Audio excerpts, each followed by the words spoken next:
What is up, guys? Welcome back to episode 4 of Guardians of the Galaverse. We'll be covering ahead of the game episode 36 and 37 and any other Gala Games news.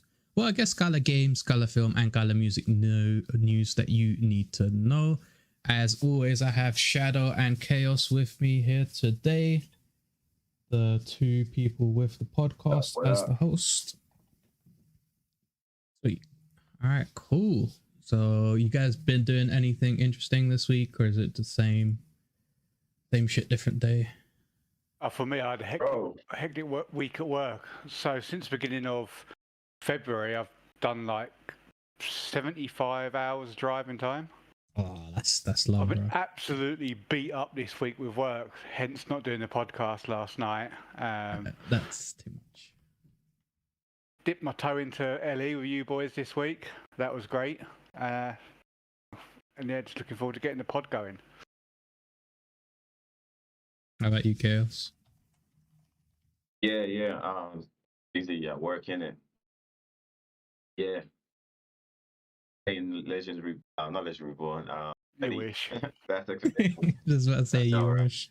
I got Legends Reborn just on my mind all the time. But yeah, Last Expedition, like that game surprised me. It definitely surprised me. Like, so like if you ain't tried it and you're thinking about trying it, or you wasn't thinking about trying, definitely try it. Especially when there's like many people playing. Like if it's a full of people playing, it's not that fun. But if there's like 10 or 12 people playing, it was actually quite fun. And for it to be this fun at this early in the game, early in the development, I think that game is going to be really well. And especially if you're into first-person shooters, you're definitely going to enjoy that game. I enjoyed it. I'm not even a first-person you're a fan myself. Definitely enjoyed it. So yeah, that was fun. I'm playing that, guys. Yeah, but I'm really excited to get on this podcast and talk about what's happening with Gala. All right, cool. We'll start with episode 37 because that happened a couple of days ago, and then we'll do 36 after that. So let's switch over to the podcast scene with the web browser. All right, cool. So here we are. As always, guys, if you don't watch ahead of the game, you can find the summary up on my Twitter or X. I post it every week, couple hours after the video, to make sure everything and all the information I post is correct. So episode 37, which was yesterday night, I guess you could say, was hosted just by Anita. Jason or Bitbender wasn't there because he's busy doing all sorts of stuff at Gala HQ. I don't know if that's the official name, but that's what I'm calling it right now. The first bit of information is that there will be a hackathon from February 12th to February 14th. For the rules, prizes, and instructions, head over to the Discord. I'm surprised people are going to be doing the hackathon on February 14th, but I guess they don't have spouses or lovers. They're married to code by the looks of things. The API, yeah, exactly. API for the marketplace contracts has been changed from creator.gala.com to, well, I guess it's token.metadata.platform.creator.prod.gala.com. Now, don't quote me on this. Please verify it yourself. It was hard to understand the clarity of the actual link from the video, but this is what I got out from it. Next up, we have the Gala music news. Signature tracks are the first, signature tracks, which are the first 100 tracks for an artist. When they sell out, they qualify for a pioneer track. A pioneer track is the same song but at a lower tier, meaning less earnings but also costs lower. If you purchase a signature track before the snapshot, you will also get a pioneer track. So there is 300 pioneer tracks that are distributed after the 100 signature tracks, and you're not likely to get all 300 because if the person does host their signature track, they're going to get the pioneer track. So not all 300 will be available at purchase. You might get 200 something, because if the 100 sell out and all 100 people do host their pioneer tracks, then there's going to be 200 of that pioneer track available. Next up, I think Khaos and me are going to enjoy this one, which is The Walking Dead Empires has a significant update coming next week. No date announced. Can't wait. But there'll be progression in the world will be reset. So this will be the first official reset from the public playtest build. NFT heroes will keep their levels, but you will not be keeping your masteries or your scrap or any of the items you've acquired in your HQM bases. You'll be able to explore interior starting with the police stations. Players can move their constructs in their base, so you don't have to destroy it. You can move the wall or move the sofa now. New teleportation feature. Crafting has been streamlined with a little bit more realism. Map has had improvements and several smaller fixes and updates. And I'll just pull up this image right here. So this is inside the police station. You can see there's several things that you can loot. This store was shot down and there were zombies inside. So they killed a bunch of zombies there. And there is, I guess, quite a lot to loot. But if it's just one police station per the county, then it's going to be an issue. If it's like one in each ancient zone, I guess that could be okay. But I know Khaos isn't happy with his masteries resetting. What do you think of the update?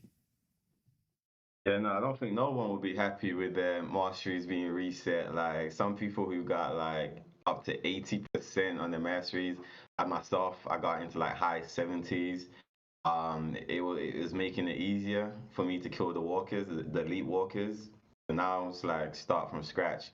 Obviously, I'm able to keep my levels, which means with a skill tree, you get so much like damage from like increasing your skill tree. So you get like 25%, whatever, I can't remember, but like the damage boost you get from adding all that skill points to specific categories like range, melee, whatever.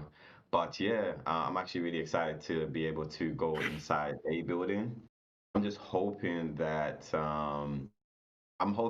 they have the opportunity or the ability to have like a horde in one of those buildings, but you don't know. So like you step into the building and there's like a random horde up in there, but then like you can't leave until you kill the horde. So the doors are locked. So the only way you can leave is by killing all the hordes or by you dying. And that's it. And I think that would be a really cool mechanic because you just don't know. You know, you step into a building, you just don't, and that would be.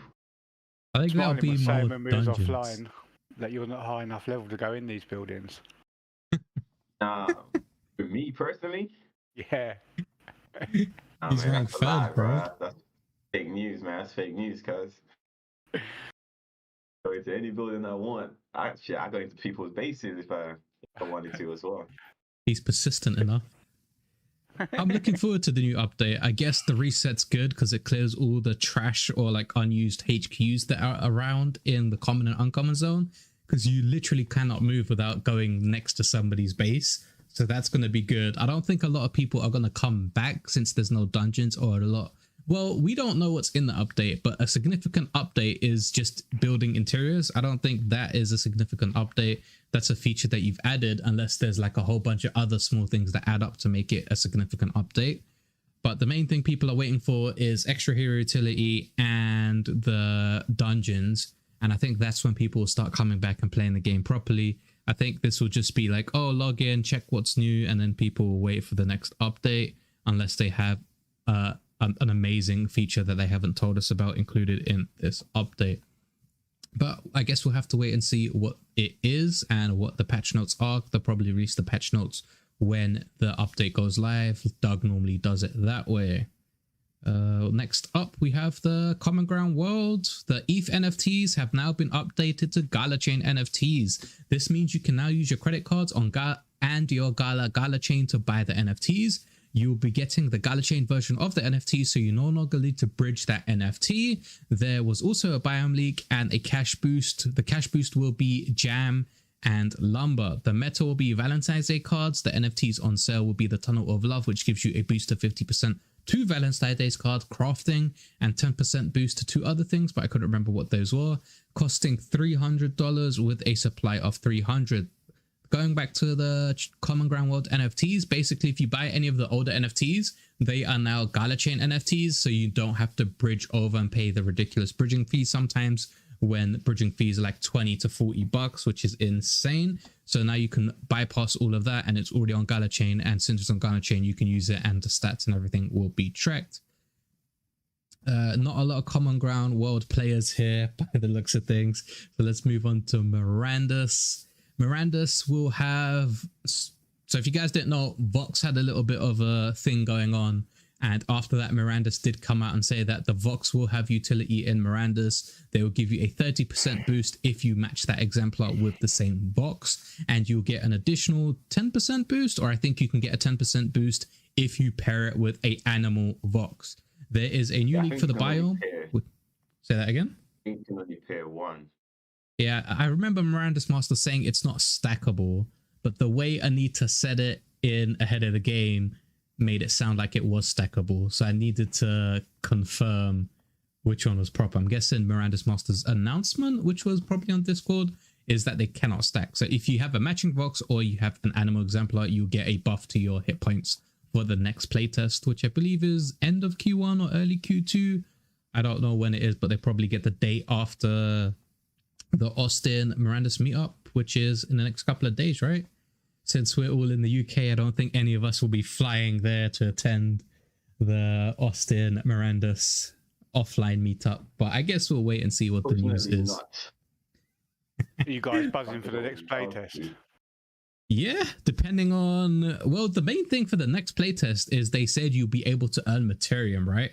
So that's one of the games where you're earning Materium, and like all of these other games that have been live for a long time, they don't have the mechanics. Like Walking Dead doesn't have Dead Coin, Superior doesn't have Gala or Superium, and I'm just waiting because Mirandus is the holy grail of Gala. It's the make or break, and if you can already start earning Materium, which is going to be like the mana in Mirandus, then why would I play any of these other games and not just go 100% in Mirandus? What about you, Khaos? What's that? Excited for the next playtest? Mirandus. Yes, buddy. Oh yeah, definitely. I can't wait. Like every time they come out with a new playtest, it's like significantly different from the previous one. It's like a whole new game, new mechanics, more weapons, like features to kill. I really enjoy it. It's like it's like playing like a whole new game. And so I'm really excited to see what new things they're gonna bring out. If you're gonna have like new armor, new weapon, maybe XP, able to like gain XP and level up basic features with your character, with your like, strength, health, armor. See if there's any new combat system with the game. So that's gonna be really fun. So I'm definitely super excited to play the next playtest. Can't wait. Before we move on, shout out to NFT Harbor. You can now use Materium or E-Time to purchase stuff. Yes. You can also... pretty cool. I think we'll touch up on that later on, because I think there's the 2.1 update and the 2.3 update. So we can discuss that afterwards if you like. Just give the community a rundown of all the features that have been added since beta 1.8, I believe. Alright, cool. So that's done. Next up on to One Universe, which is Champions Arena. The 2024 roadmap is ready. There are several things that I'm looking forward to. The features that are coming in Q1 and Q2.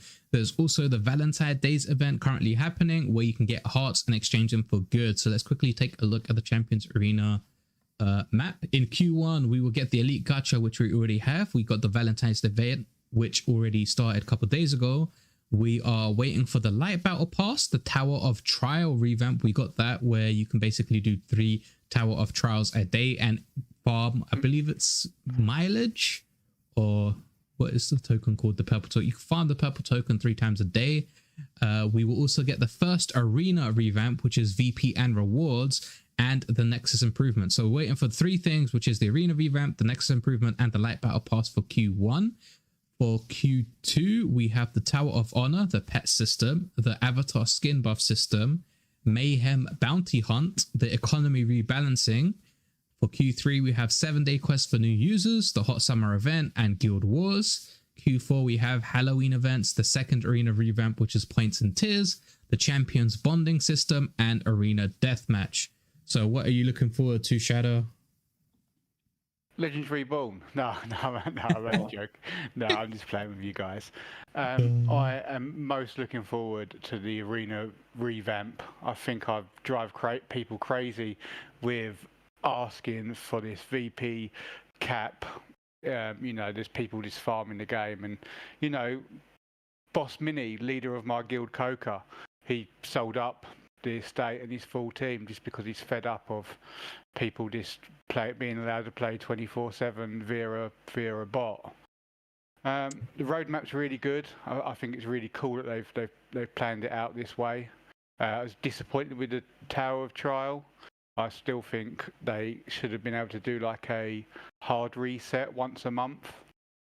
I think that will come with Tower of Honor. I think Tower of Honor is going to be like the thing you can farm.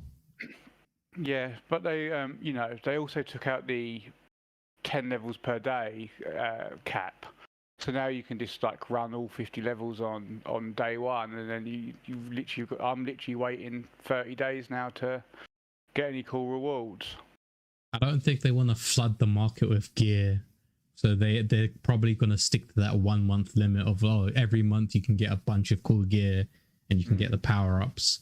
Unless they do events that allow you to get gear like the equipment boxes, which is common to Epic. Yeah. It's not guaranteed Epic, just in case people are going to buy the Valentine's boxes, which we'll touch up on just a sec. You might get some cool gear in massive brackets. It's RNG. What I'm most looking forward to is the economy rebalancing. I don't know what it is. It could be scary, but if it's about paid gems and the trading market, making it more free instead of more restricted, I'm 100% for that. And I'm also looking forward to later on in the year, which is Guild Wars and even the pet system. But I don't want the pet system to be, spend $100 and get a pet and the pet does this.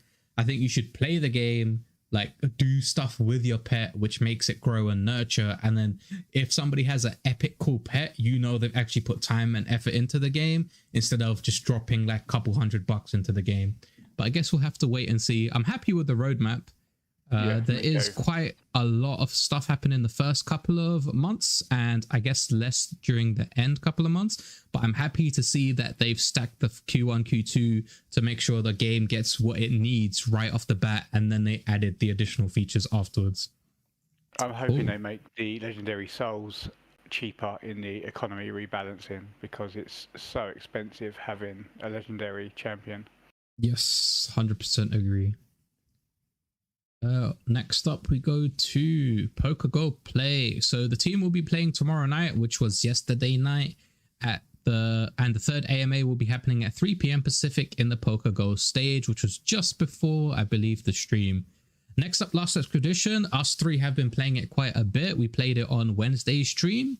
It was pretty fun, but the Last Expedition no longer requires an early access token. The leaderboards will be wiped, and winners from the full-time matches, anything you bring back will be kept for future use. Ensure it's 6 players per map and a minimum of 3 teams. So you need a 2-2-2 to be able to get the rewards and any of the fragments and stuff you keep. If we quickly head over to Gala's website and you go to your inventory, you can actually see that the tokens have been added. So core chunks, minerals, and fragments. Now, there's nothing have been dropped to the treasure chest or Gala chain, but you can see it's currently available here, so they should be doing it soon, and it's going to be a thing that you can keep. My guess is using these things, you'll be able to craft skins, attachments, all these other things that you can normally craft in like shooting games, battle royale games, and then craft epic stuff like that using the stuff you extract from.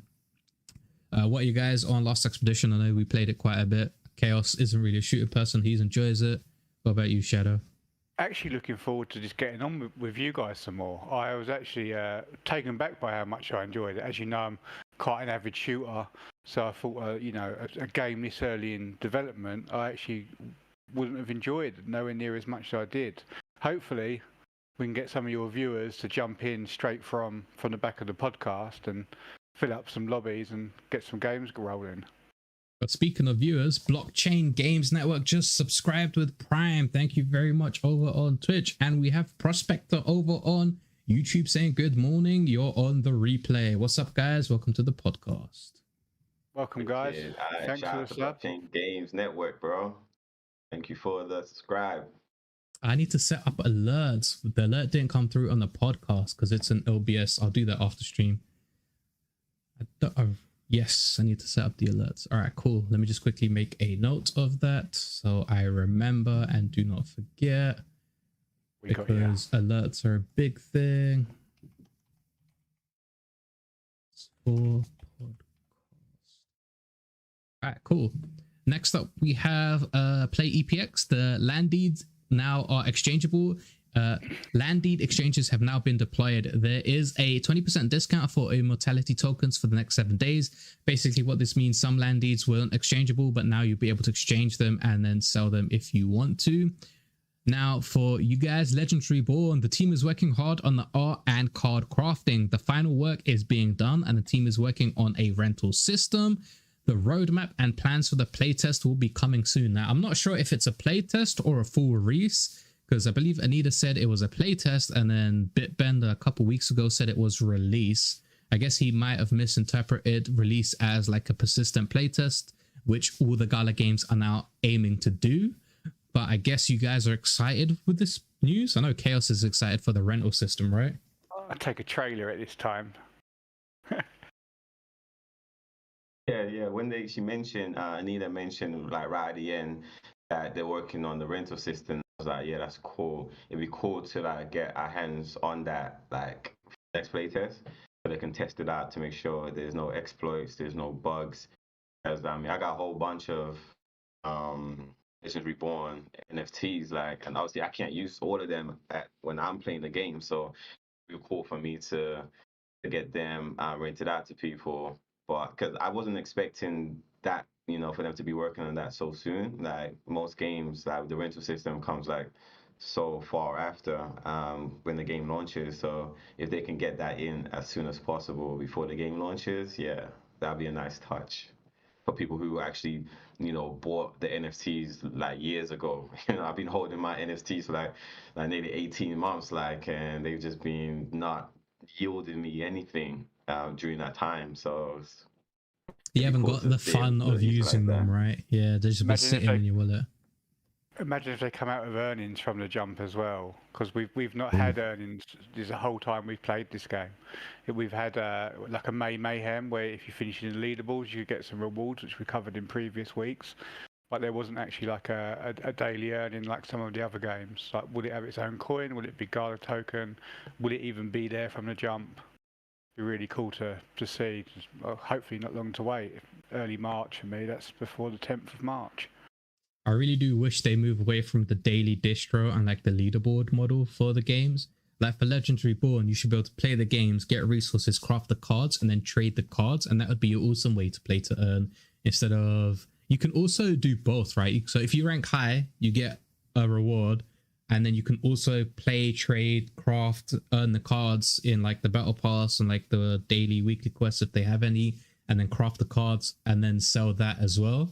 I think having more than one way to earn is the future, instead of just being, play the game, rank really high, every 24 hours your VP will be converted into Gala or like E-Time or whatever the token is. I really do think they need to change that model.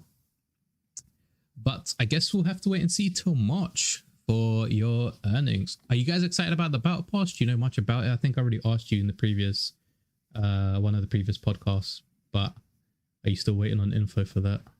Still waiting on the info, mate. They showed us one screenshot before the playtest was announced. So yeah, it's really limited in what we actually know. They've been teasing us bad. Yeah. You guys are hyped for Legends. Yo, C Money, how's it going? And Blockchain Games Network, thank you for the gems. Good summary of everything I've missed. That's why we're here. We summarize ahead of the games and give you all the information you guys need to know about Gala on a weekly basis. We did miss last week, but we'll make up for that for the following weeks. The next bit of news is Echoes of Empire. The game has a bit of lag in the game. The team is aware and they are working on it. Echoes of Empire launched last week, so if you didn't know, you can start playing in the game, and you don't need any NFTs or you don't need anything to start earning. The only thing you do need is an account, and the more higher up you get with the account, the more power, the more ships, etc., the more Stardust you can farm, the more rewards you can get. Though it is still based on most of the gaming models where anything put into the game, like stuff bought, 15% is converted into the rewards pool, and then depending on how much Stardust you get your split of the rewards pool. is being drained fast. I think CA is not having a good time. GOG is probably going to get there soon. That's why I keep saying they need to change that reward model. And you guys playing Echoes Empire? Or is that not your type of game? It's not had the chance. Like I said at the start, it's a real busy week of work. The day Yeah. jumped on, we ploughed into LE. So yeah, yet to load it up, to be honest. Khaos? Yeah, just haven't had the time to test it out. Like, I do watch the live streams that Gala. I think they've done 2 so far of the game. I try to like watch that to kind of get an idea of how the game plays, so that way when I start it, I can just like go straight into it without having to figure out what the hell I'm doing.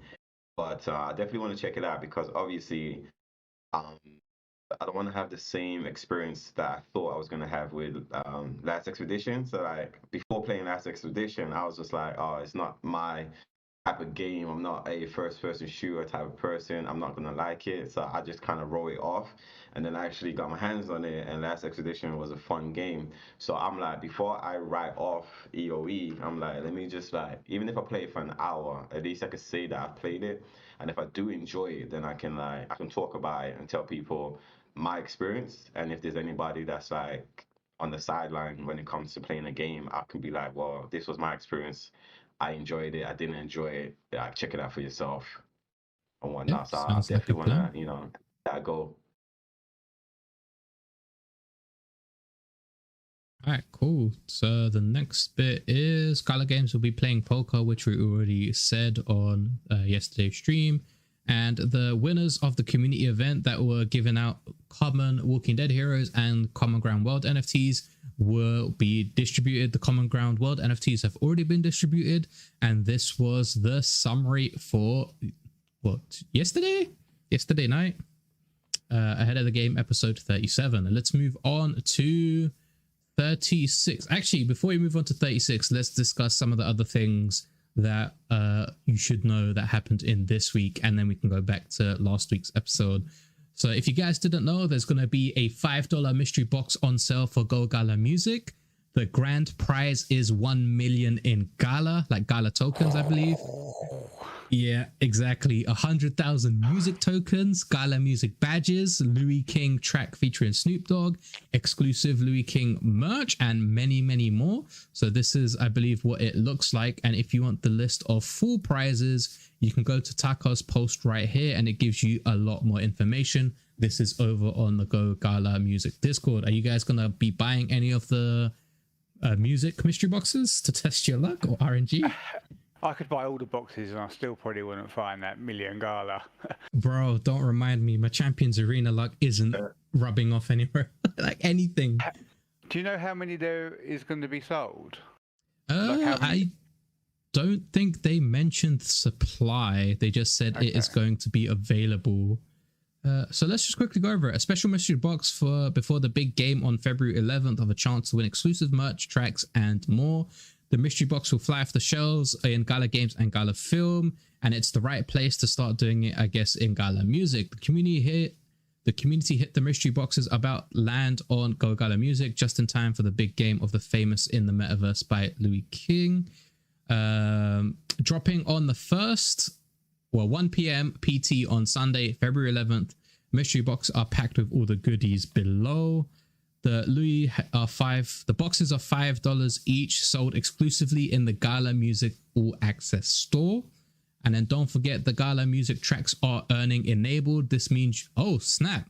So if you manage to get a track for $5, that might be crazy if you own a node or you're hosting the tracks on a node. I might have to get maybe like 5 or 10 of these. I can spend one day's shift to buy, test my RNG. But yeah, really I'll probably big in the rap game, that guy. Yeah, he's got tracks with Snoop Dogg and what is it? Wiz Khalifa. Yeah, that's it. Wiz Khalifa, not Will Khalifa. That's Mia Khalifa. That's a whole different type of person. Delete the search history. Incognito mod, man. They don't know. All right, cool. You can get a chance to win the a rare Famous in the Metaverse framed poster, unlockable events for the Louis King content, and a bonus exclusive track, the Honeypot. So I guess this should be interesting. I guess we'll wait and see for the 11th, which is tomorrow. So if you guys are interested, top up your cards or get your gala or music ready. Next up, anything, it is about the credit card purchases. So if you are purchasing stuff on the Gala game store, certain items will give you gala back. For example, if you purchase the Last Expedition Alice skin, the ice skin, you get 242 gala back. And this is only available for 48 hours. This was posted today in the morning, as you can see here, like 5 and 4:30 in the morning. So if you guys are interested, and I think in Common Ground World stuff is sold out. The Last Expedition stuff is still there. The Meow Match stuff is still there. I don't know why the Meow Match stuff costs $10 more than the others. I guess I can just go to the store and show you. And I think there's also Pokégo Play, but since we're in the UK, it doesn't show up in the store for us. So you can see here the Common Ground World stuff has sold out. It's $5. The Last Expedition is $4.99. The Dragon Strike is $4.99.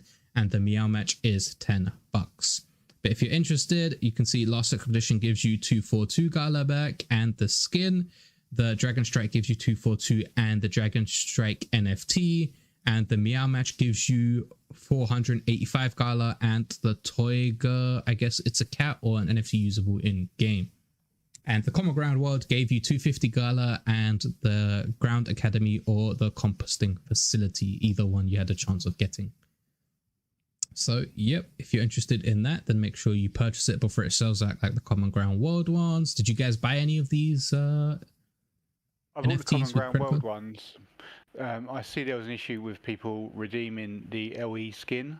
So I was just planning to just cop that a bit later, because you might just for a $5 and you get that a $5 in Gala's current value.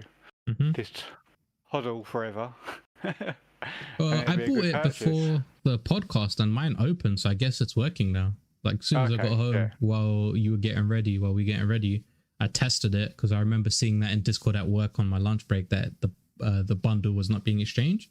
So I tested it and it worked. So I guess if anybody's watching, you can start buying the Last Expedition skins. They are exchangeable now. Cool, thanks for the update. No worries. Now, you mentioned NFT Harbor. So NFT Harbor has updated to 2.3.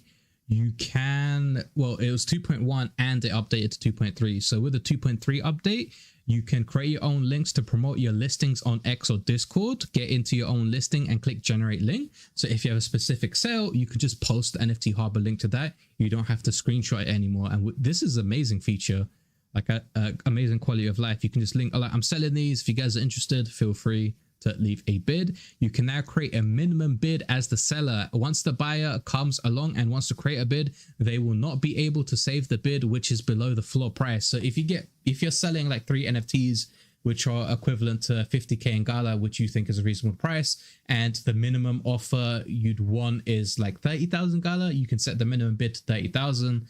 I guess you shouldn't really set it like halfway through, but you can basically set the minimum amount people should bid, so you don't get the stupid bids of like 100 Gala or like 600 Gala or like the random lowball NFT values, not the lowball bids, not comparing the value of what the actual thing they're bidding on. So I believe this is an awesome feature. It's going to save quite a lot of fees as well of people putting the dodgy bids, because Khaos mentioned before that instead of costing 500 for cancelling a bid, it's now 50 Gala, right? That's right, yes. Oh, the next one is a problem that has been fixed that causes multiple offers to be created for the same item. I saw that. Glad to see it's fixed. Improve the pop-up, which you will get a better information about the changes or issues with the NFT Harbor, which is good because for the last couple of days, the Gala Block Explorer has been having issues. And because the Gala Block Explorer has issues, NFT Harbor also has issues because it uses the Block Explorer to confirm your transaction from one wallet to another. So getting information on this is a must-have. And preparations to include E-Time and Materium as payment normally activated of today, as you mentioned earlier, Shadow. If we quickly go over to YouTube, I believe there is also the 2.1 update, which I can quickly get the screenshot for. We don't want to see the ad, but I guess 3 seconds, well, 5 seconds is enough because I posted it right here. There you go. The the patch notes for 2.1 is stats for NFTs that have them. Going into a listing now shows details of the NFTs on the website. Users will no longer log out anymore, and the filters that you select will be saved. History of sales of each of the NFTs, average sale charts for every NFT, listing details of the NFT level. Stats can be viewed without needing to go into a listing. The forgot password functionality, collection entry point based on collection. Users will be able to search for the NFTs. Details will be showing the current listing, stats, etc. Visual bug fixes, and e-time and Materium as payment is now enabled. If you want the full video breakdown and to see how everything actually works, then you can find this video over on YouTube. My YouTube is, if you do YouTube or Discord, it should be in either one of those. Next, we move on to Champions Arena has a 15% discount on gem purchases. It only from the Galagames store, guys. Do not purchase the gems through the App Store because it will not count. You won't be able to apply the discount. It is only through the Galagames store. If people didn't buy any of the Mystic boxes and they want to get some paid gems, now is the time to use the discount when it is available. It is available till the 15th of February UK time at 1 a.m. So I guess it'll be the 14th of February, like midday for all the people over in America. And the next bit is the Valentine's Day event is going to, it started from the 7th. It's going to finish on the 25th, and you basically collect Valentine's Day hearts, which you can then exchange for certain items, rewards, and bonuses. And some even you can exchange for champions, but do be careful how you spend it because there's no way you're going to be able to buy everything in store with the hearts that you can obtain through the quests and the daily logins. What I plan to buy... Is that the only way you can get... Sorry to interrupt. Is that the only way you can get the hearts? Can you get it from actually like doing like battles? No, you can get it from competing in the arena, you can get it from doing mayhem, you can get it from plundering people, you can get it from mining, you can get it from opening free summons, premium summons, and elite summons as well. So there's basically a quest threshold to do each one of these activities, and when you reach the certain milestone of that quest, you'll be able to get a bunch of hearts. But totaling all of those hearts, there's no way doing all the quests will give you enough hearts to purchase all the rewards. So you need to be careful of what you're buying and what you're using the hearts on. You can also spend paid gems or in real life currency to get hearts. I think there's 4 tiers. So you can get like 45k as the max, which costs roughly $45. So you can basically buy the hearts, which gives you a boost to allow you to buy everything. But I still believe there's like 4 or 5 items, even if you buy everything and get all the hearts, that you cannot obtain. So just be careful how you spend your hearts. And then the final thing is this. The last expedition no longer requires a token, which we talked about ahead of the game. Anybody can play. You just need to head over to lastexpedition.game and download the game there. And then the leaderboards will be wiped. Winners that qualify that have at least 6 players in the game with 3 teams on a verified node and comply with the anti-cheat verifications will be keeping the resources that they take off the map. And those resources will be usable in game or in the future to craft or to do something with the economy, however they set it up. Now we move on to the meet, which is ahead of the game 36. This was hosted by Anita and Bitbender.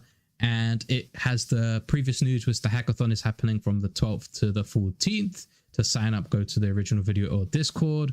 The Walking Dead Empires had the big update, which was explained just recently, and all the things that are coming there. The Common Ground World Weekly Competition League, which we covered in the previous ahead of the game. Mirandus is working on Voxes will be in the next playtest. They'll give you the HP boost. They just repeat the same thing over and over again by the looks of things. First 5 things are the same things. I know, right? Saying, man, every week I tune in to see if I can get like any new fresh content on Legends Reborn, and I'm like, wait, didn't I need to say that last week? Didn't she say that the week before? It's like, oh man, like maybe we should like plan it a little bit better. Like have like full week. This is what we're gonna say this week. This is what we're gonna say next week, and just even if it's like something small, just make it different, you know. I'm gonna jump to their defense. They get absolutely rickrolled when they say nothing. So it's not that they touch on some of these points for like a long period of time. So I think it's good that they do cover their titles. To be honest, as much as we would like heaps of news every week, points. But just to keep it fresh and just to keep people engaged in the title they want some news from. C Money's asking if you can borrow one of you guys' credit cards to test it out and make sure that it works for the credit card sales. Hit me up after the stream. And Prospector, leaderboard rewards is bullshit. It was horrible, difficult in Townstar PvP NFT market, needs to be open on Gala chain. I guess this is from the previous things that we were talking about at the start. I guess he's rewatching it from the start. So he'll get here and then he'll comment. Next up is the Champions Arena. There were 2 new champions added last week, which was Deros, which is basically Zeus, and King Titan, which is Juggernaut. The Tower of Trials renewals are in play. You can now challenge the Tower of Trials 3 times a day instead of waiting a whole month. And as Shadow said, you no longer have to do 10 a day. You can unlock all of them in one go. So if you do have the strength to do everything in one go, you're basically waiting for the next month to get the good gear. You just farm. I think if you do it on level 50 is 600 mileage. So you can farm 1.8k a day, which basically means every 6 days you can buy the weekly item chest, like all of the weekly item chests, which isn't bad, which is good. I enjoy that. Also, if you received an epic aid, which was one of the champions that were pulled from the Mystic box last week or the week before that, you have to message a team to swap it for a legendary version, because epic aid isn't a champion. The champion is a legendary version, and somehow the epic versions were minted for that champion. So to basically swap your epic for the legendary, which is the original status, please contact the team and you'll be able to get the right rarity of that champion. Next up, the PokerGo stream will be later today, and there'll be a lot of information which we covered in the previous Ahead of the Game. Play EPX, there were several changes that happened and added to the game. A full list in Discord server. This is when it's changed from season 1 to season 2. There was a whole bunch of changes for this, so make sure you head over to the Eternal Paradox Discord announcements page to get a list of everything that did change. Legendary Born, no big updates this week. The team are working on the playtest for early March. Stay tuned. So we got more Legendary Born news in this week's Ahead of the Game. Play Legacy. This was a good update for Legacy that came out of blue that wasn't expecting. That Deed owners got a very good update this time with additional keys and better guild management. Also, they introduced the ice cream product line as well as pattern stickers and one other thing. Basically, Deed owners getting more keys means that they can invite more people to play in their guild. And when the people do the competitions, they get a little cut of whatever they set the tax to. This is good because if you had a common NFT, you had to level it up before you got a key to give to somebody else. Now you get a key right off the bat, so you can actually invite one of your close friends to play with you and help you level up your Legacy guild deed. Do any of you guys play Legacy? I was going to ask you, do you still play Legacy? I log in every day to collect my 100 gems and then log out. That's it, yeah. I'm too Indian enough not to collect the free gems, but I'm not that much of a... Those gems? What did they give you? You can do quite a lot of things. If you do 50 days, which is 5,000 gems, you can buy another truck, which basically speeds up your selling. If you're doing the selling events, that's a bonus for you. If you're doing the maximum cash value or revenue generated events, then you can purchase, I believe, tap power or extra storage, which means you can stock more items. So your trucks can get them out in one go faster. Instead of doing like 4 items, you can stack 6 or 8. So you're selling more to generate more revenue. Gems do quite a lot of things in the gems marketplace. And if you buy them from the store, they can be a lot of quite beneficial to you. But I have a sour patch, you can say, with Legacy, because I played the game for the first 2 days and I was ranking fairly well in the competitions, like ranking top 3 or 1 on the first day on like 2-3 competitions. And I was like, oh, okay, cool, I can play this game. It's enjoyable. It's like 40 minutes of like events where you just like micromanaging, clicking, building your town, building your items, resources and all that. But then the Vic quest bug hit, and for 1 month I couldn't progress. And all these other people with all the patches, like some people got in, they fixed the quest, another patch came out a couple weeks later, some people fixed the quest, they got in, and I had to wait a month before I could progress through the Wix quest bug, like the quest line. So I was basically behind in terms of the quest, like the additional stuff you can get. Because in Legacy, every time you progress a quest, it gives you additional bonuses that either buff your town, buff your production, or buff your like resource selling speed. And those people had like a month gap where I think one person had 15 cars to sell and you start with 3. So how am I meant to compete with that guy when he's that far ahead? Even though they did the rebalance for the competitions, where if you have like you're a master business and there's not enough people doing the master business competition and they bump it down to like novice or amateur business, they get hit with the penalty. But the penalty only takes effect for the first like 15-20 minutes, because after that the additional resources that they have basically negates that penalty. So the first like 10-15 minutes you can see like you're competing with them on the leaderboard, and then once they start like pumping out all of the production or the value of the items, you just can't keep up. So I play it 5 minutes every day is what I'm trying to say. Long story long. Yeah, it's a decent game. I think if Legacy and Common Ground World combine, that is going to be a breathtaking game. But yeah. I guess we'll have to wait and see for that. They should have reset it when there was that bug, I think. Yeah. Oh, yeah. That would have been awesome. Or just take it offline till they fixed it. But it only got fixed like a couple weeks after, and then a month after for everybody.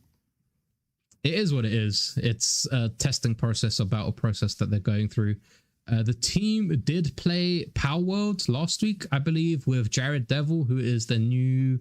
Well, he's the doer of stuff at Galagames is his official title in his Twitter page.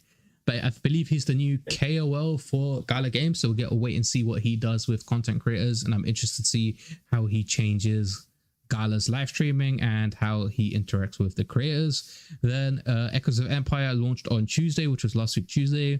And the special guest today was Matt, aka Shadow, from the team. And the team had quite a lot of discussion about Echoes of Empire and the feedback and how they played and how they're interested to see how the community plays. You can also see here Jason Bitbender Brink has transformed into 2 people, not just one. No, these are, I believe, the CMO and Mark Skaggs, which is SageMaker, I believe, in Discord. Don't quote me on that. But they're now in Gala HQ. As I mentioned, Gala is basically trying to get all the people, not all the people, but I guess all the people that make decisions or that need stuff done in one location. And Bitbender has said that that's increased productivity like tenfold. They can just go down the hall, ask for this instead of waiting for like days worth of Slack messages to go through. And I am happy for this change. If this change makes it so it speeds up production by 10% as well, I am all for it. What do you guys think on the Gala HQ situation? Are you happy? You don't mind? Well, I've done a bit of remote work when COVID hit, and as soon as we was allowed to get back in the office, I found it so much more productive. Like just little tasks, like just things you wouldn't pick up the phone to ask someone. They're sat in the same room as you. You'd go and ask, "Have you done that yet?" And I just found it so much more beneficial being in an office with my colleagues. So I'm glad to see that they're reaping the rewards from it as well. Nice. Yeah, no, it works, innit? If it makes it more efficient and effective, then yeah, and hopefully they can start getting more stuff done, and then moving forward, right? Yeah. So I just wanted to say, Blockchain Games Network posted a message. He said, been waiting for the hackathon for months now, and of course they announced it once I'm on vacation. Blockchain Games Network, where are you traveling to, or where are you at on vacation? Let us know, because I'm trying to get away myself. I've been on vacation for a long time, so let me know where you're at. Maybe I can travel there myself. I do like the second bit though. 48 hours during Valentine's Day, it is kind of weak in his I do agree with that. Opinion. The hackathon should at least be like a week long, or like at least a couple of weeks, so everybody can get like major things being built. I haven't participated in a hackathon myself. I do know a bit of coding, but a 2-day hackathon, I would prefer it like a week, so everybody can like actually get plans done, base outline, base like model for code, etc. but it is what it is. I guess it's a hackathon for a specific thing or like a tool. We'll have to wait and see. Also, Prospector says that's great that they're working in person. LMAO laughing on my, what is it? LMAO laughing my ass off there. A lot of slackers in remote workers. Yeah, I guess they've picked that up. Like, some people say they're doing things, but they're not actually doing things, and they do other things to make it look like they're actually doing things. So they're trying to reorganize the whole of Gala to make sure people that are slacking and not providing value to Gala are gone, and people that do provide value, or they're testing that, okay, you said you're going to do this, this is your deadline, we'll give you a trial run, and then if you don't, I guess it is what it is. But we'll have to wait and see how Gala HQ is what I'm calling it does, and how it increases productivity. Now, the next situation is addressing the Vox situation, which basically happened last week, last week. So the Voxverse situation is basically that the Voxverse wasn't being managed properly. That's why the Gala HQ is so important, because when they were in Gala HQ, they found out that certain things and certain people weren't being communicated to and from. So the Vox team did not contact Will Wright, who was the guy that was building out the whole system for the Voxverse, for 6 months. Now, that is unacceptable in my opinion. I don't know who's responsible. I don't really, not to say that I don't really care, but I just wish that they get things on track now that Gala HQ is a thing. They need to sort everything out, make sure everything's working properly. I guess the Voxverse will be delayed. They did say there's a bit of code here and there for several miniature and like small projects, but nothing has been come together and made into like an actual major project as of now. We'll have to wait and see what happens on that situation. Do you guys own any Vox? Are you excited about the Voxverse? I got a Walking Dead Vox because I was excited about the Walking Dead Empires, but that's the only one that I got my hands on. What about you, Khaos? Yeah, no, like from when they first came out and they started to show like video of what the Voxverse would look like. It just looked so cool. You know what I mean? It looked like Minecraft on steroids. Like it was like a whole legit concept. It's metaverse Minecraft. Yeah, pretty much. Like super excited for it. So I've got a couple of Vox. Obviously, I got like a matching Vox for my Everflow Elf. So excited! Nice. I got that. Paid way too much money for it because now I saw some dude like if you guys want to go get some cheap Miranda stuff, some dude is unloading all of his Miranda's content. Like I was like, wow, what? Like I paid a couple of thousands of dollars for my Vox and selling it for like $1,000 or something like that. But anyways, I digress. Yeah. So I got some Walking Dead stuff. So I would love to be able to play that game. The one that they showcased to us. The way that it looked, I was like, bro, I was telling all my friends, like, I was like, yo, check out this game, like, it looks adorable, it looks fun, colorful, but who knows? From the trailers and art, it was amazing, and it hurts even more so because you were expecting that, and it's like, oh yeah, this is just rendered footage. This is actually a game. I'm like, you can't do that to gamers, bro. Like legit. Blockchain. I'm going to say BCGN was going to El Salvador. Seems like it's for the people already building in the community.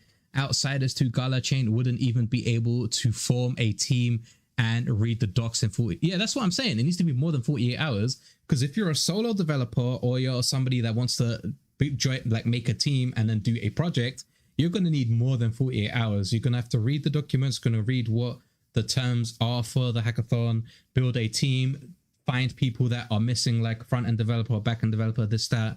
And 48 hours is not enough. I think it should at least be a week, but I guess we'll have to wait and see for tomorrow, or not tomorrow, the day after tomorrow, to what it actually is. But I am interested to see what the community does build. Now, next up is an important amount of news for people that were expecting some games to come to Gala Chain. And it is that 6 titles that were coming to Gala Chain are basically not coming to Gala Chain, and they've returned some of their rights to the developers. So we'll start off with Crazy Boom.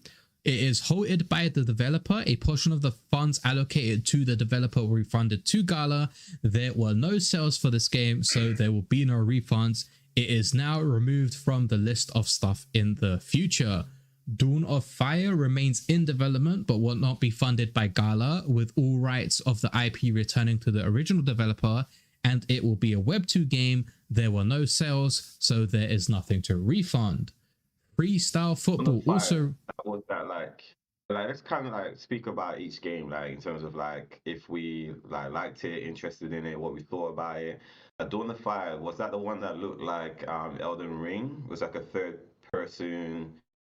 Yeah, I was going to go over all of them and then we can go over each of them. Just give them the brief info of like each game state and then we can talk about each game. Alright, cool. I guess we're just going to double back. You're going to talk about it and then we're going to double back. I just want to give them the information up front of like each game. So Freestyle Football also remains in development. The IPs were returned to developer, is not supported by Gala. There were no sales, so no refund. Wizards and Warriors, quite a lot of people looking forward to this, but also remains in development, not contracted by Gala. Gala is not pushing for it to come to the platform. The warrior chest dropped in Galaverse 1 will be converted to gold Gala chests. I believe this is the mystery box chest or some other type of gold Gala chest will be coming. Stoda is in development, but it's not contracted by Gala. Gala is not pushing for it to come to the platform. Forever Winter is still in development, not supported by Gala. All IP rights go back to developer.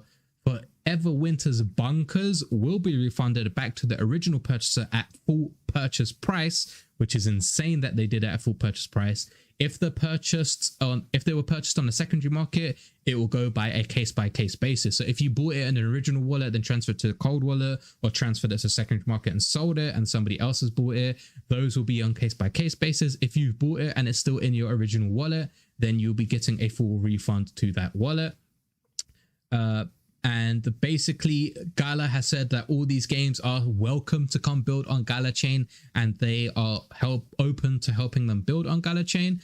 But some of these games, quite a lot of people were looking forward to, as you said, Dawn of Fire, and I think Forever Winter. Well, Stoda was also a big one too. I think Stoda and Wizards and Warriors are by Game Media.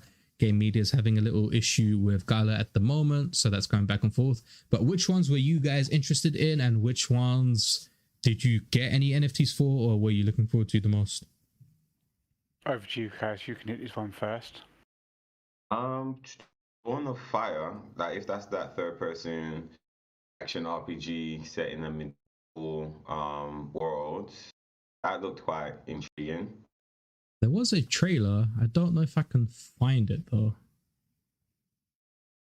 I mean, if you're into keep talking. like Elden Rings or games within that genre, you could do so much with it in terms of like the economy with like weapons, armor, rest. Forever Winter, that looks sick. That looked like some Tom Clancy Rainbow Six type of shit. Like I think it was the first person shooter or maybe third person shooter. Maybe even like the Division by Ubisoft. I think Ubisoft that did Division. So I was really excited for that. That looked like it would have been like a AAA game. Yeah, that looked pretty cool. From the trailer, again, this is all cinematic trailer, so who knows what the game would have looked like or how it would have played. And there was another one, the Freestyle Football game. It looked fun, like an arcade fun game to play, to compete against other people. That looked pretty fun. But I think those are the only three that I could remember in terms of like what they were, remembering the trailers from them. The other ones, there's two that I didn't even know about. Like I didn't even know that Gala was looking to have that in the ecosystem, or they was working with those developers. So it'd be interesting to know more if you guys know more about those two, the other ones that were mentioned. But yeah, that's about it. That's it from me. I thought Dawn of Fire looked dope. It looked like God of War. I was really excited to see more than just a trailer for that game. But you know, who knows? They might build it out as a Web 2 game and then want to bring it over to the blockchain. So this is the trailer that I released for Dawn of Fire. Also, Mayhem had a reward for Dawn of Fire, which was a twin sword, but I don't think that will be coming anymore to the game, so they might substitute for something else. But this was like, I get a Souls-like feel to the game based on what's showing in the background.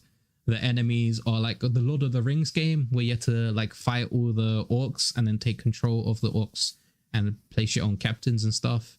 Like a combo of all of those. I guess I should... Is there no music? Boom. I guess there's no music. You can see just the background at the moment. But the art style is like a mix of Doom, Dark Souls, Elden Ring. Like, I love those type of games. So I was very excited for this game. I'm bummed to see it's not coming to Gala Chain or the Web3 gaming as it is. I guess I'll check it out when it is Web2, but we'll just have to wait and see what Dawn of Fire is doing in the future. There's also what I was talking about, which is right here. So the Dawn of Fire sword, the Whispering Twin sword, admits an otherworldly wail with each swing as it swing of its blades. Its lethal resonance and precise strikes make it weapon covered by skilled warriors. Look out for more info about the Dawn of Fire coming soon. So basically in May Mayhem of last year, 2023, if you participated in quite a lot of the games that were available in May Mayhem and got quite a lot of the achievements unlocked, you had a chance to win the Dawn of Fire sword, and you had a chance to win the Last Expedition Hunter's First Ravager keyring. Now, I don't think these rewards have been given out yet. I'm still bugging Nephilim Hoss about them, but we're still waiting for the rewards for these. I guess this is going to be changed now.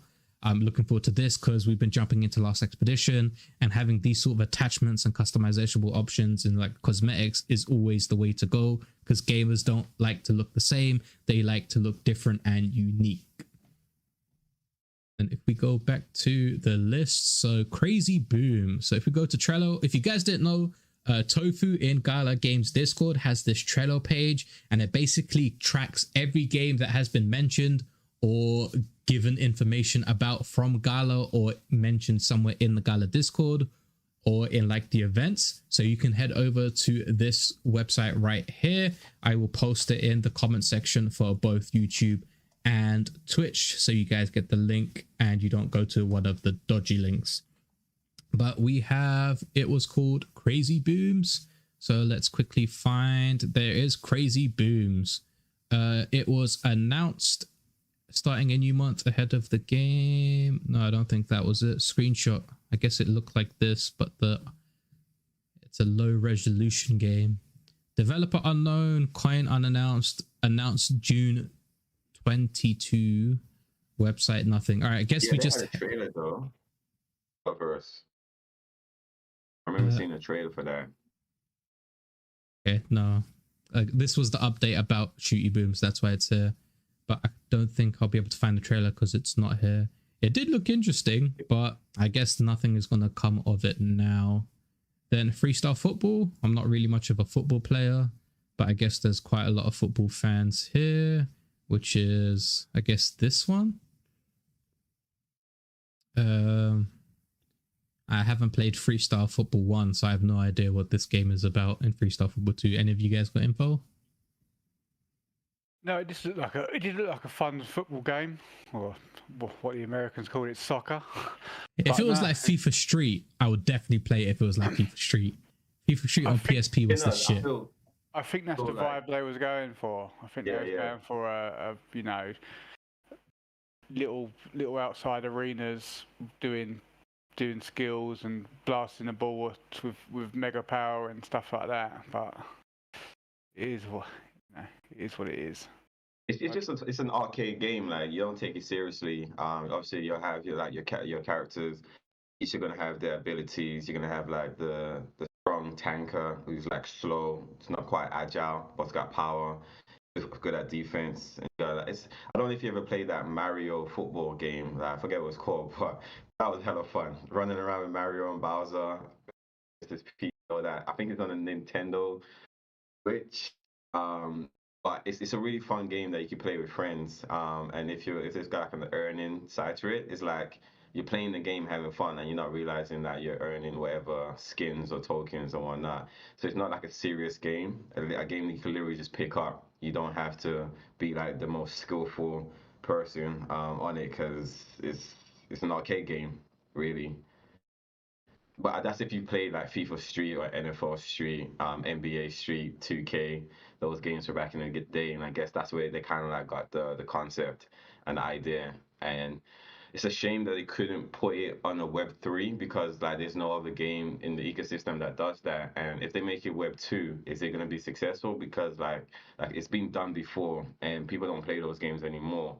So I think like they probably missed out an opportunity of making it into a blockchain game because I would definitely play it, and a lot of people who are not into like football games, they will play because it's a fun game, or it would have been a fun game. Yeah, that's a good point. Like nobody's doing that type of game in Web3. There is a lot of like races and like horse racing, like all of those type of games, but nothing related to like soccer or like football management type games. Next up, we have Wizard or Warriors. It's developed by Game Media. There was not a proper announcement, but this was the chest that you got on Galaverse 1, I believe. So if you do have this chest still in your wallet or inventory, it will be transferred to a Gala Gold box or mystery chest. We just have to wait and see for more information on that. It says Galaverse 14 minutes in, but I clicked on that and it wasn't the right video. I would be interested to see this. I think it was more like a D&D type game, and I do play a lot of D&D and I do like D&D, so I would have enjoyed this game, but alas, it was not meant to be. Then we also have Stoda by Game Media, and if we go back to here, I think at 42 minutes they show the trailer as Tofu has come. By the way, Tofu does an amazing thing keeping track of all the Gala games in the news, so follow in the Voxverse over on Twitter. Is it? Where is it? Reference Stoda. Well, I guess it's a reference in the node vote. All right. Well, I guess we can't see it, but it was basically spider tanks, but with spiders instead of that. And you could do all. I guess I could try it and check the Gala Discord if they have AAA spider tanks. Yeah. And it looked amazing. Stoda Game Media. I don't think it's going to pop up because it might be an unlisted trailer. But it looked so fun. If I can get this trailer. Stoda. Nope. Doesn't look... oh, there you go. It's on the Game Media YouTube. Looks like I didn't follow the Game Media YouTube. But this trailer was amazing. Bet I can't get sound on it right now, otherwise everything starts playing. But basically... I think everyone was getting hyped because on the end of the trailer it said on PlayStation and Xbox. Yeah, that too. That was amazing. But it would be also cool if you could use your spider tanks as like your mech and Stoda, right? Because then NFTs will have like interoperability and more than one game use case. And that was also something that I was looking forward to.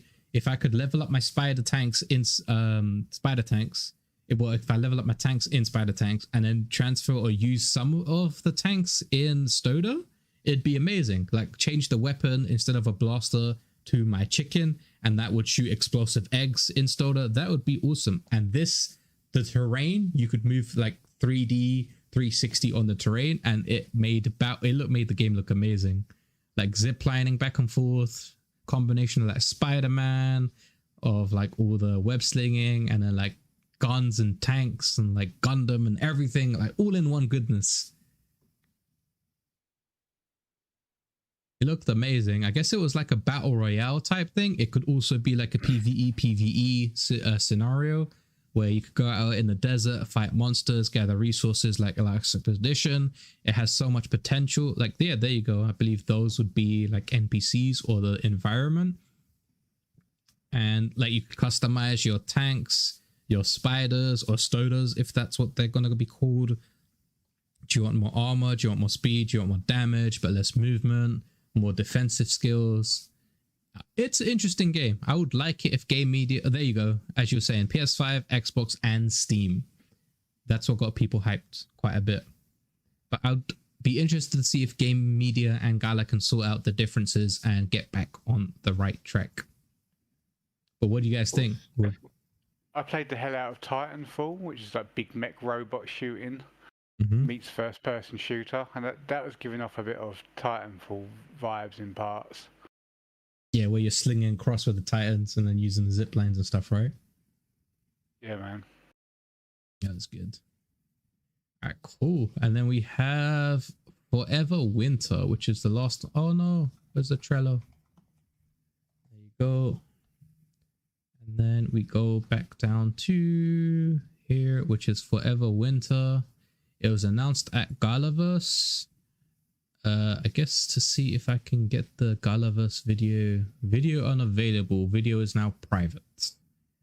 Can I get it down here? Well, you can see like this. It looks like Command and Conquer mixed with a bunch of other type of... Oh, it's first-person shooter as well by the looks of things. So I guess army management, base building management. I didn't really keep track of Forever Winter or what was happening in Forever Winter's announcements because I didn't attend Galaverse once and it wasn't really on my radar at the time. But it did look like an interesting game. Quite a few people did buy the Forever Winter bunker and they will be getting a full refund. So if you do have it, please keep it in the original wallet, or when the process starts to get the refunds, it'll be a case-by-case basis. So just hold tight for the refund.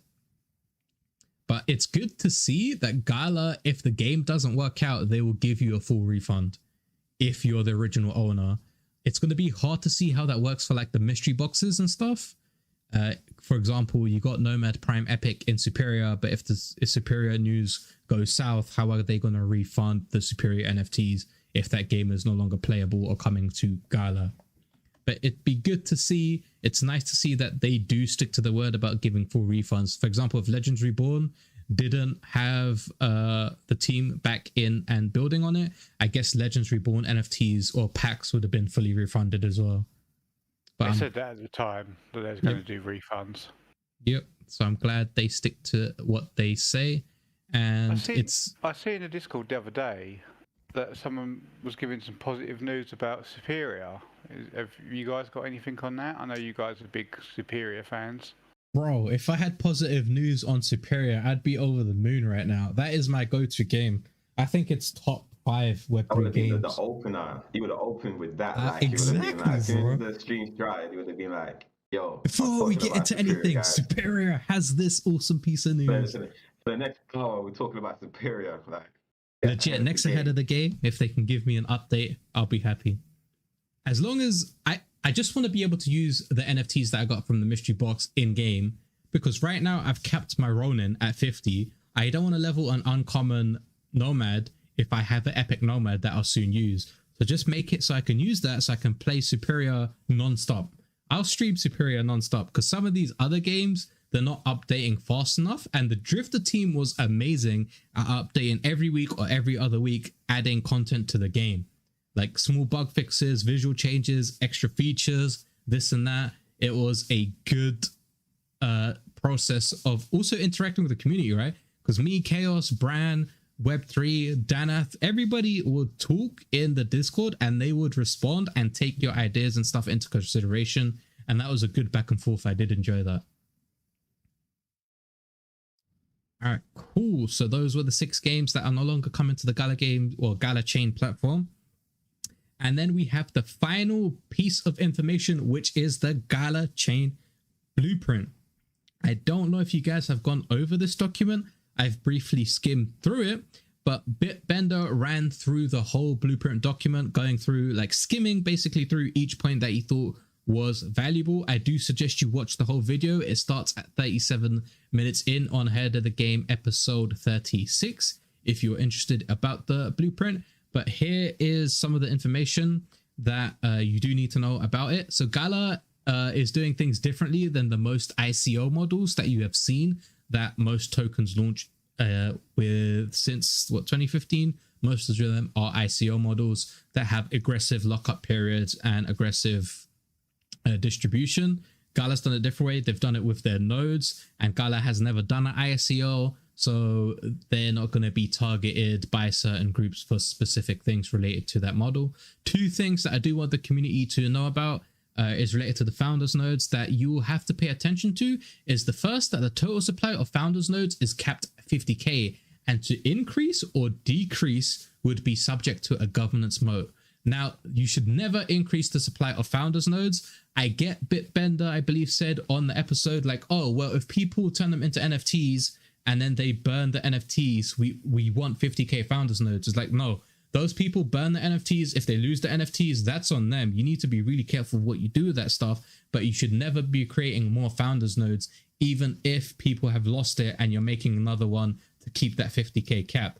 It's up to the people what they do with the NFTs. So if they're not like looking after their NFT or their node, then that's on them. Like, I really don't like the supply, that the wording in there was to increase or decrease would be subject to a governance vote. This shouldn't be a topic in general. What do you guys think?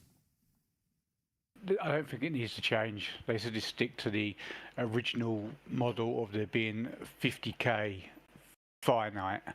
So if it gets to a point where they need additional resources to fund the ecosystem, then they just need to come up with a different type of node, in my opinion. Yeah, like a node that's specific. Like a workhorse. Yeah, not a founders node. Founders nodes 50k cap. There is no more founders nodes in the ecosystem. There never will be anymore. It is capped at 50k. I agree with that. What about you, Khaos? Yeah. I mean, I got the founder nodes for a reason. I was gonna say I invested in them, but no, we don't talk about investment around here. But I bought the founders nodes for a reason.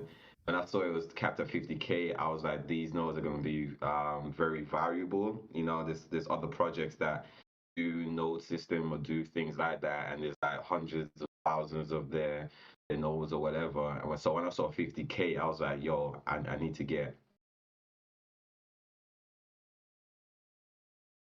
You just cut out to talk about. Oh, you're back now. Okay, cool. Yeah, well, you cut out for like the last 10 seconds. Oh, okay. Yeah, so yeah, talking about having a vote to make more, like it shouldn't, like you said, it shouldn't even be on the table to even bring that up to make it a vote like that. So yeah, keeping it at 50k. Yeah.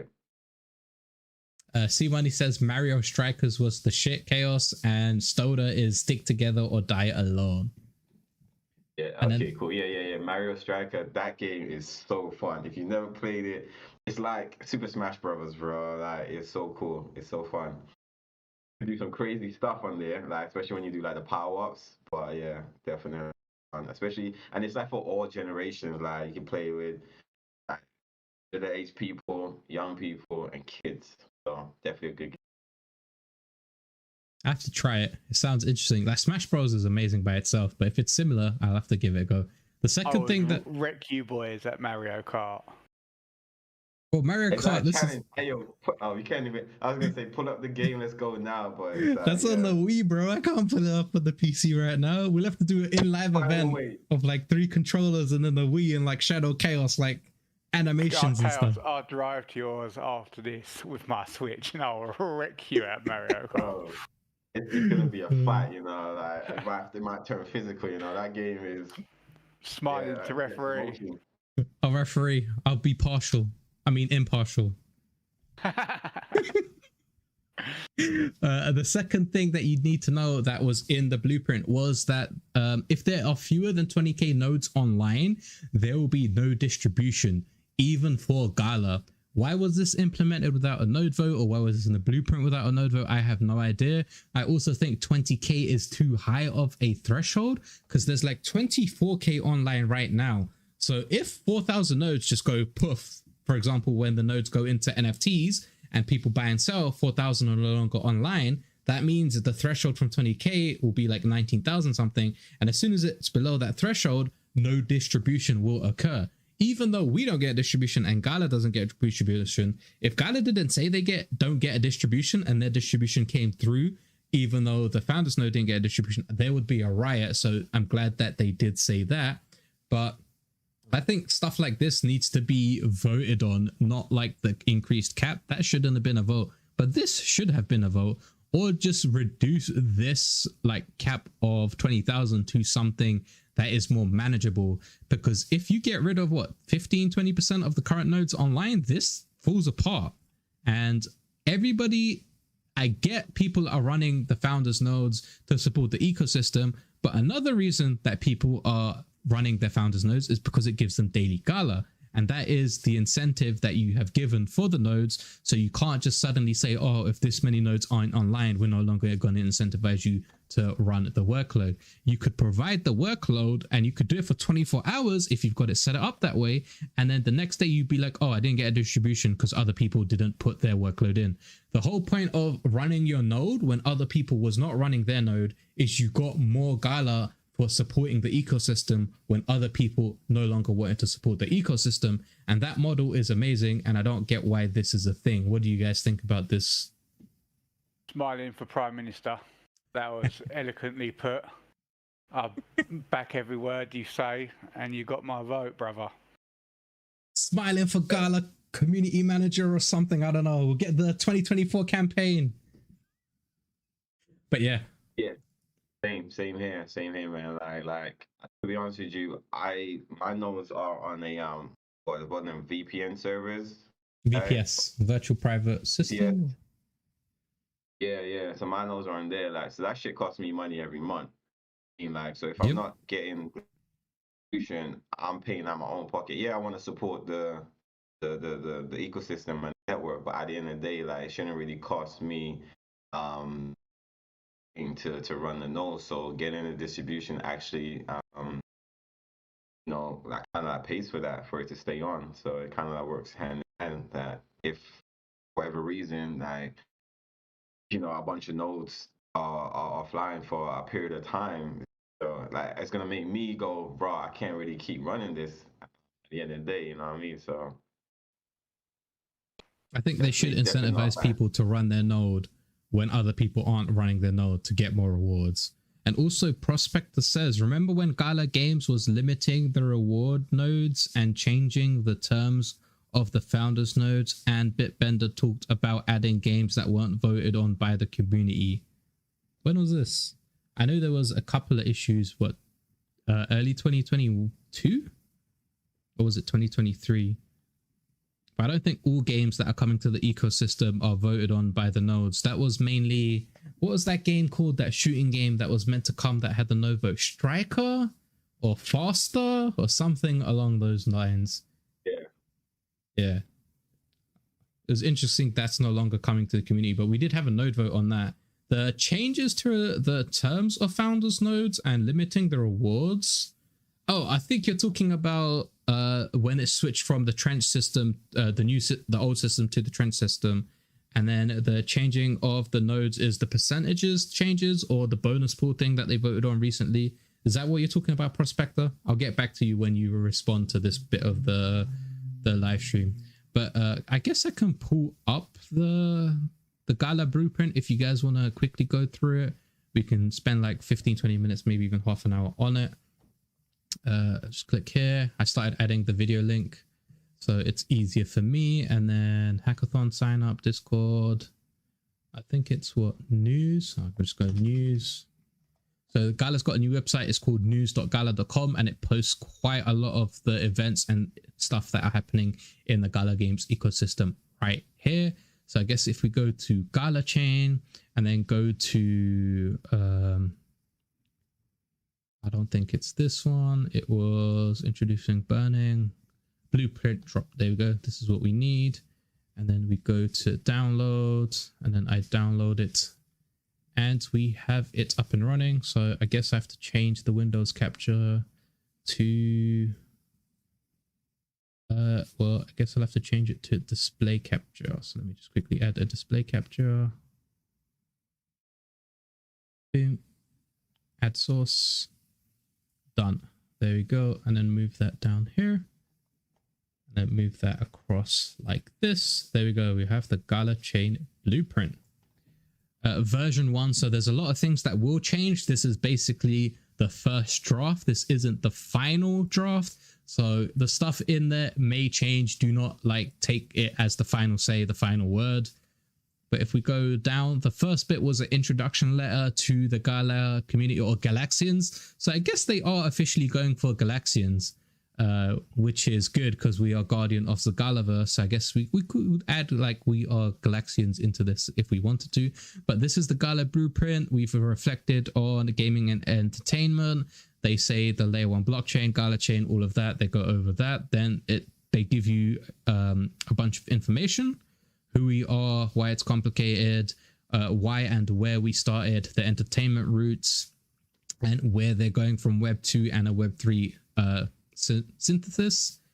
Then the Gala token. So basically it tells you the Gala token was the ERC20 token, and now it is the official layer 1 token of Gala chain. They've made Gala chain, and it is now, Gala is no longer a gaming play. It is a entertainment and a layer 1 play. And recently, if we go over to CoinGecko, search for Gala, it is now no longer a metaverse play. It is in the, what is it, layer 1s? Where is it? Layer 1 category. There you go. Categories added, layer 1. So now it is officially labeled correctly as a layer 1, as well as gaming, play to earn, DWF Labs portfolio, and NFTs. And this is huge news because now it is recognized as a layer 1 instead of just a gaming or metaverse token. So that is good. Really cool. We're not going to be talking about price or like all of this. So let's just go back to the blueprint because we want to stay in Gala's good books. Let me quickly minimize this, go back over to here, turn that back on. Cool.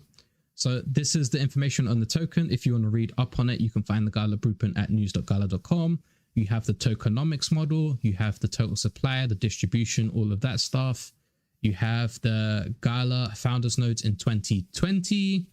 And then you have the official contracts and the official Gala wallet reserves, the amount of total supply, the value that they burned, the initial design, all of that stuff. And then understanding the burn and emission rate. So one thing you have to understand is Gala talks about burns differently than all of these other tokens that talk about burns. In the majority of the other tokens, is basically when you burn, you send it to a wallet, like a dead wallet. So it's removed from the total supply. Gala does it a different way when it goes to the burn address, but that burn address allows the tokens to be redistributed at a future point. Like when they burn 20 million or 20 billion Gala tokens, that will be put back into the ecosystem through the founders distribution and Gala's distribution, if my knowledge serves correctly. Is that right, guys? That's how it works? Yep, that's right. Yep, you've got it All right. Cool. Prospectus says, yes, that time and back when Gala Games hadn't allowed the nodes to become NFTs, when they said they didn't have the time to make an NFT of the nodes. Well, I guess, was it Right Thurston wasn't doing all this stuff by that time, and now that he is, the nodes to NFTs are actually doable now. But yeah, I get what you mean, Prospector. So this is the official way Gala burns things. It's not how crypto defines burn. Gala's way of burning is completely different to how everybody else does it. There is the term burn in blockchain space is often misunderstood and basically explains why it is misunderstood from the ICO models to Gala's models. Then we have the Gala's founders node. So if you want more information about the Gala's founders nodes, the main thing that they keep pushing is that 85% of the IPFS in the ecosystem is routing through the Gala's founders nodes. So quite a lot of like the profile pictures and all of the data is running through this network. And then what they do, this was the line: if there were fewer than 20,000 nodes online to meet requirements at any given distribution period, there will be no distribution. Bitbender also said that Gala will not be getting their distribution, so it won't be just a one-way thing. It's both, like it's us together instead of, oh, it's just you guys type thing. They do want people to run their nodes because it helps the ecosystem grow and it helps the ecosystem be more secure. There's a whole bunch of other oh, by the way, guys, just stop me at any point when you want to chime in. I'm just gonna like run through this, like blaze through this. Keep on blazing, mate. The quicker you blaze through this, quicker we can shoot some fools. And then in the network of the features of the founders nodes, the Gala distribution, the node dashboard is being updated. Also the node licenses. So as Prospector was saying, nodes will be turned into NFTs after the Townstar nodes get turned into NFTs. They'll test with the Townstar nodes first, and then they will do founders nodes. And the total supply of founders nodes is capped at 50,000. Any increase or decrease will be subject to a vote. Nope, you don't need this section right here. The total founders nodes is capped at 50,000. That's it. If you lose your node, tough luck. If something happens to it, tough luck. It is what it is. I guess if I was in that situation, I wouldn't be saying that, but you should really be taking care and managing your node properly, especially when they become NFTs. You should transfer it to a cold wallet to make sure if you do get hacked or if you do get phished, that they can't easily extract that node. The majority of these licenses are held by the community, and the voting is transparent and captured publicly in a accessible format in our Discord. Also, generally, on most of the votes happen, Eric, who owns, I believe, 7,000 nodes, does not turn his nodes on. The only time he did turn them on is when the other co-founder of Gala turned his on, and he was basically cancelling out the votes, which props on him. He does do right by the community like that. And I don't believe any of his founders nodes distro has moved from his wallet. He's kept it as it is. He hasn't sold it. He hasn't moved it. It's just in the same place. If that's the correct information. Is that right, guys? You guys keep track of that? Not sure on that. I don't track any of that, to be honest. Generally, I don't. This is just info I've picked up on Discord. So props to him for keeping it real in that aspect. It is essential to understand that owning a founder's node is not an investment in Gala as a entity. This is the legal jargon, this and there. Then you have Gala Chain is now a layer 1 blockchain. Gala represents a significant leap in blockchain innovation. Why you should build on Gala Chain. What Gala Chain is, it uses Hyperledger Fabric, which basically means it's easier for Web2 developers and, well, any developer to get into, because most people know text script, I believe it's called, rather than learning Solidity or Rust, for example, for Ethereum and Solana. Then we have burning bridges, how bridges work in Gala Chain. There's a whole bunch of other information, and the main three greatness of Gala is the chain, the node, and the platform. And then you can see the roadmap and which team is working on which roadmap. So the SDK is already released, the public API for Gala Chain is already released, the hackathons are released, and the next one will be happening in a couple of days. And then these are the things that are coming, and these are the teams that are working on each roadmap. There are a few things that were retracted that need more information and need to be updated before they get published in the next version of the roadmap. Then you have the Q2 roadmap, the Q3 roadmap, the Q4 roadmap. And Gala previously said that they do roadmaps, but now they have released a roadmap because it shows that they need goals. The community wants to know what's happening, and it's a good way to align targets and expectations, I guess. Are you guys happy for a roadmap, or you don't really mind about the roadmap? No, I like the fact that they put out a roadmap. I think it's important that we buy into the vision and can see where we're going. Khaos? Yeah, no, it's definitely something that's needed. Plus, kind of like hold them accountable. You know, it's like, oh, you guys said that this is what you was working towards, what's happening with that. You know, it kind of lets us know what's going on, keeps us in the loop. It's like a lot of promises that they haven't fulfilled, and now they're in Gala HQ. They're going through all of those and making sure they will get fulfilled, or they are keeping track of majority of them to make sure it does happen. And that's another good thing I like about what they are doing. Now, this is about Gala gas fees. If you own a node, if you create a node for your Gala chain project, you can create gas fees.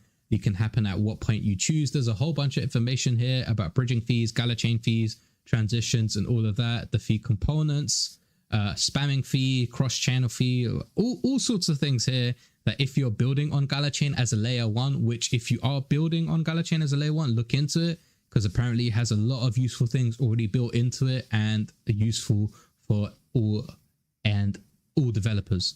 And then let's go down, and basically regulatory compliance. So there was no sale or ICO of Gala. It does not conduct token sales or initial coin offerings. And then basically a bunch of legal and regulatory compliance stuff here. And the final conclusion, This document presents a visionary framework for the future of blockchain technology with Galachain and the founders nodes at its heart. They should also add community, man. Where are you? Community is in your heart too. And then the purpose of the layer 1 blockchain and what it does, etc., etc. So if you're interested in this, make sure to check out the Galachain blueprint. Cool. And that is pretty much it for the summary of news that you guys need to know about ahead of the game 36 and 37. And most of the stuff that has happened in the galagames ecosystem. As I said before, you can get majority of the updates when they do happen on my Twitter or X. You should also follow Shadowknyte. Where is it? Shadow. Babe. Where are you, man? I'm hiding. You don't have it? Oh, there you go. There it is. Also follow Shadowknyte at Shadowknyte right here. And then follow your Khaos right here. So this is Khaos and the other person was Shadow. As you say, his name is Shadow. Cool. Yeah, so, follow me. I need some followers. You hit 400. Congrats on the 400. And then Shadow's hit 135. 135. They are rookie numbers. All right. Don't worry. by summertime. We'll get there. Yeah. As soon as LR boots off. Prospector says, great live stream. You are doing great work. Thank you. We much appreciate that.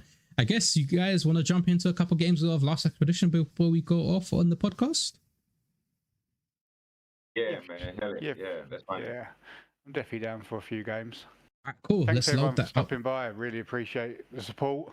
Smiling, you absolutely smashed it today, mate. The rundown of the blueprint was done expertly. Thank you. As Much appreciated. As usual, I don't know where you have like the energy to just keep Bro, going, I came back from work and I was drained and I was like, I got a podcast to go. So I had like peri burger and chips and just like ate a bunch of chocolate to get the sugar rush. And I think I can slowly start to feel the sugar rush coming down. So it's like perfect timing that way. All right, cool. So let's launch up the game. That was it for the summary and the podcast side of things. Now you can see us play some of the Gala games. Today we're going to be playing Lost Expedition. So if you guys are interested in Lost Expedition, how it works, what the gameplay is like, we're going to give you a brief demo for the next like half an hour to 40 minutes. So I'm just going to launch my game right now. I guess you guys can get ready and launch your side. And once we get ready to go, I guess we can keep the current format so everybody can see your reactions and the camera. I just need to add the game to this section, which will take just a second. If you give me a minute or two, I should get that sorted fairly soon. So let's just add a game capture. There it is. Add source and then game capture. Looking for game capture auto. No, we'll select it to capture a full screen window. Look at him go, working on the fly. What a pro. Any full screen or so any easy. specific window. Bro, it's getting there. It's basically 3 to 5 years of live streaming that you get and understand how to do it within a few split seconds. I guess we'll just move it over a little bit more. Oh, I can make it a bit bigger now. So move that over to there. And that is the full screen. So you'll be seeing my viewpoint of the gameplay, but you can also see Shadow and Khaos's reactions live down there. And let me just lock this so it doesn't move. All right, cool. Let's pick a server. There is one guy playing in doubled Gedreal, but let's... Do you guys want to do the first one as we go as a 3-man team and see if we can extract by ourselves? And then the next game, it'll be 1v1v1. What do you guys say? And that will cover if we can try and get a team together, that'd be cool. All right, cool. So let's go. Well, let's not go to a insane threat level. If we go to pizza ball delivery, there you go. Threat level 15. And I like the name. If you guys find pizza ball delivery. Oh, wait. We don't have to play in US servers. Since we're all in the UK, we can check if there's any Europe servers. So don't click on pizza ball delivery. If we go back to main menu, yes. Regions. Yeah, select regions. I can't remember which regions are available. Is it Europe or is it actual Europe's UK? available. Minus this, unlocked regions. We go to, yes, let's go to Europe and then back. And then you have a whole bunch of European servers. There's like 4 European servers. 5 mods, 4 mods, 12 mods, and 6 mods. Do you see the 4 servers? Voxel, Zoopow, Last Expedition with a hash. Are you seen any of these? Yep, I can see Zoopow. Okay, let's join Zoopow then. Yeah, okay, cool. Wait, can we do like the threat level 280 last expedition hash? Why what's the threat difference? It was 280 and Zoopow is like 430. That's not much of a difference. We were playing on 3,400 in the first couple of games with Benefactor. 3,400? No way, Nappa. Crazy. That's why we got destroyed. You're fighting ancients cool. So with 36 mods. Which other name is Zoopow? Yeah, Zoopow. Is it loading? Mine's just loading in very slowly. Yeah, so is mine. It might be better to go to an American server by the looks of things. Oh, yeah. I'm back to the main menu. All right. Well, yeah. Okay. Let's just go to region all, and then good servers only. You have to wait for me. My thing's still loading. I can't even out the team fan. We've got Get Wrecked is 3,920 with 49 mods. Holy shit. That's why the Gauntlet is the same. Scooby-Doo's Jungle. I guess just do the pizza one. Pizza Ball. Threat level 15. 1 mod. We should be fine with that as a warm-up. Pizza's not coming up. Oh yeah, Pizza Ball delivery, yeah? Yep. I'm in Pizza Ball delivery.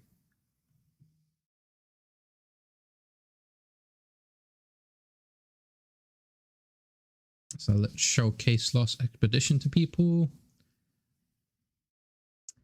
I guess we can all be on Ramblers for this one, and we try to survive. If you guys tab switch, and then make sure we land in a favorable spot. I think this one's fairly decent. So all join in jammers. That's fine. Yeah. Yeah. Wait for Khaos to switch, and then we can press start. Do a fist pump. Nice. Could do air guitar. I changed that again. Change what? The emote. Oh, you hold down B. Oh, are you guys playing with controllers? I can't remember the controller. Controller 24/7. I can't do that mouse and keyboard like you, man. I don't have the ambidextrous like you, bro. Cool. So the first thing you do when you jump into Lost Expedition is craft your gun and then scan, because you're up in the sky, so you can basically see where you need to go. We have one over there at 200, so we want to go that way. And then you jump down. Now the whole point of Lost Expedition is to collect fragments. You need to collect 3 fragments, and then you need to use the 3 fragments to summon the core. Once you get the core, your position will be open and located to all the other teams, so they can then find you. The thing that I just mined is a mineral that is basically like the currency to craft, and when you do craft, it uses a bunch of minerals. You use the 5th tier weapon, which is the mining laser. You hold right click down, or a controller, I believe it's a tab. Off me. On your left. Oh, where are you? There you go. Thank you. Too busy in narrator mode. But yeah, as you can see, the game is pretty chaotic. I got another one on me. Where are you, bro?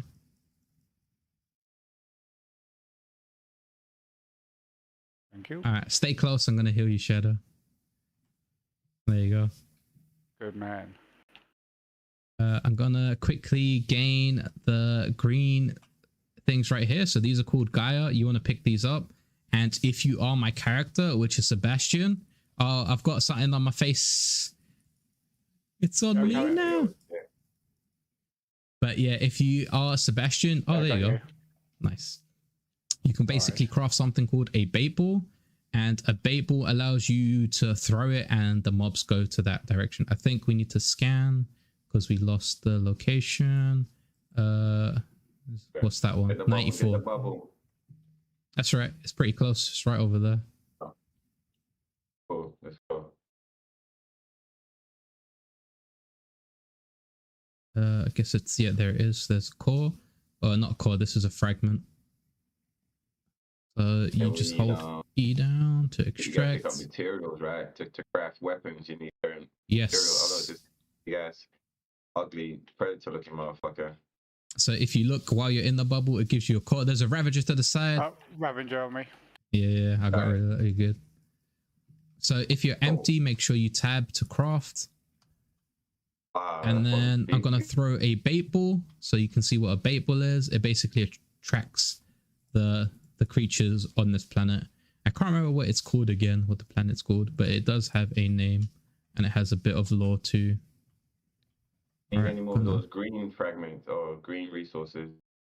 Nope, but just pick up 2 of those and craft some armor or craft some weapons. Oh, there's another. I'll take the green one, yeah. I'll just pick it up from there. How do you drop that? On the top, if you press tab, there's the resources, and then you can, yeah, there you go. Yep, I got it. Craft another one of these. So when you press tab, any weapon in this slot means it will be in slot 1. So you can either have a assault rifle, or you can leave the hand cannon. Then you can have a SMG, or you can have the shotgun in slot 2. Slot 3, you can either have a healing gun or the bait ball. And slot 4, it's either the graft pack or the protox pack. And if you guys are seeing that both people are in the bubble, you can get in the bubble. And then if you right click, instead of scanning, mine says boosting. So you're boosting the signal. And then if you middle mouse button, you can point to the next direction we want to go, which is 165 on the coordinates. A straight line up that tree.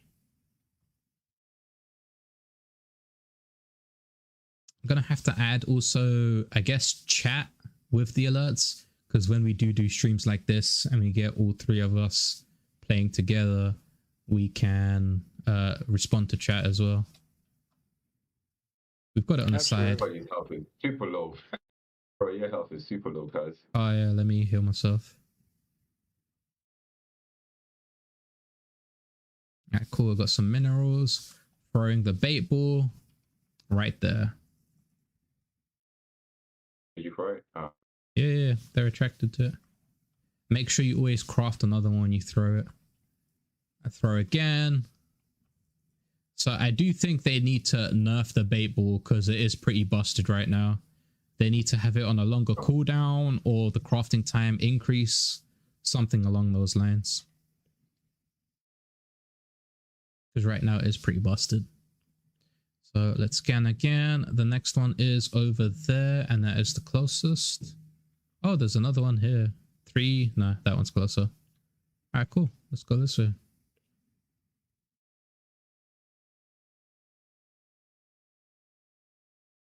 Bang. I think you can like slide, yeah. You can animation cancel and slide as well. Oh yeah. You see Shadow right there using the hoverboard. Each character has a different ability. So mine's the healer. I believe Khaos has the rocket launcher and Shadow has the hoverboard. Yeah. I'll go right here. Cool fact, my character's called Levi. That's my in real life name as well. So got to represent. Yeah, cool.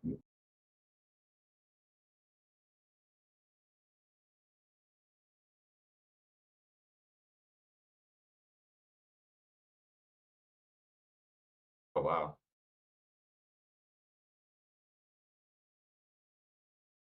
Alrighty. There we go.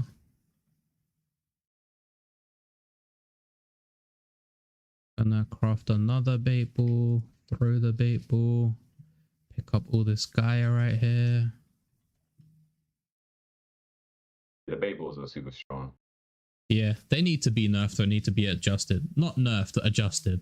I keep saying nerfed, but you shouldn't nerf anything. You should adjust or balance things. Like too many games nerf things without balancing them properly, and they basically become unusable. There's purple resources right here. Purple resources are used to craft armor. Both of them. Yo, can I get one? Yeah. I think I've got. I can drop one. There you go. There you go, bro. So now we need to look for a dark. So there you go. The core is right there. You can see the difference in color. Dark bluey and light bluey turquoise, like greeny. Those are different. Greens is fragment and bluey is core. I hate those face. Yeah. It's in just the SE. So 135. Continue along the path. I need to craft more ammo. Also craft a shotgun. So just follow on 135.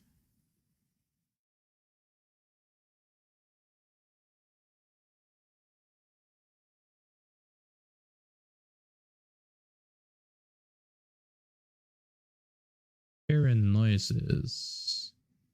Gonna scan again. They're on Khaos. Yeah, bro, they was all on my ass. Like, what the hell? Bro, bait ball. Pause. Rocket them. Oh, yeah, that's what I'm talking about. Yeah, I wish there was I can speed up the cooldown on my abilities. Like, if I could speed up the cooldown, like not by nothing crazy, like even if it's like 2%, about 2 seconds. I think that might be coming in the future with like attachments or character levels, stuff like that. Maybe there's skill trees. That'd be awesome features to add. These rockets would be OP. That if I use them more often. Hey, they just take Jesus too long. Christ. Where you at? Where you at? I'm down low. Where's the core? Take all of them on by yourself? Yeah, man. I'm a madman. I'm the mad scientist.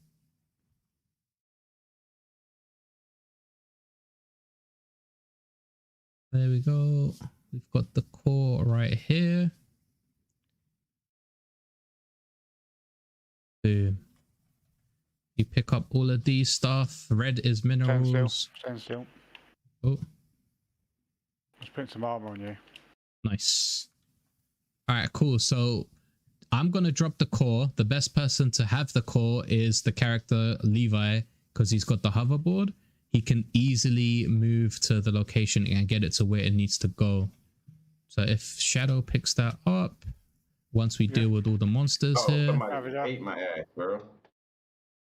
Don't worry, I bait balled in time, so he didn't go nowhere. Oh man, I need to get healed. You're full health. You just need armor. All right, yeah. Right, so if you pick that up, which is the core, this thing right here, and then you basically beeline it to this ship icon there, and then drop it next to the ship.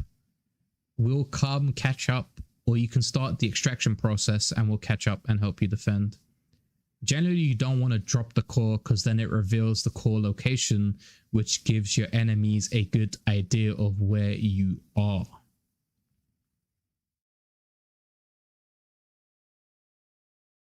The reason you give it to the Levi character is of the hoverboard, and the hoverboard allows him to traverse terrain fairly fast. So once your location is revealed, he can basically get out of the current area without them knowing where the core is. I guess we have to go up. This pistol is super strong. The hand cannon? I love the hand cannon. Oh my god. Amazing. One shot, everything.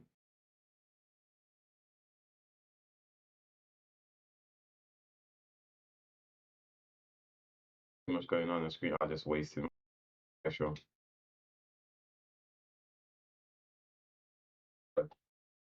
Behind us.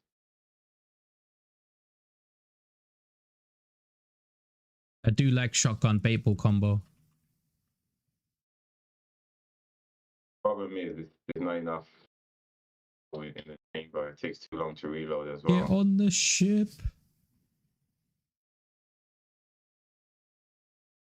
There we go. So that is basically a trial run of how less expedition works. Victory. GG. Too bad we didn't keep any of the stuff because there wasn't enough people.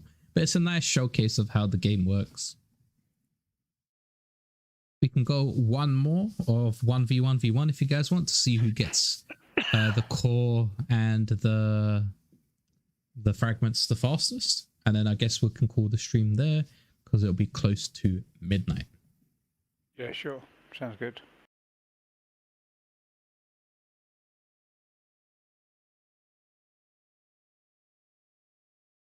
Okay, looks good.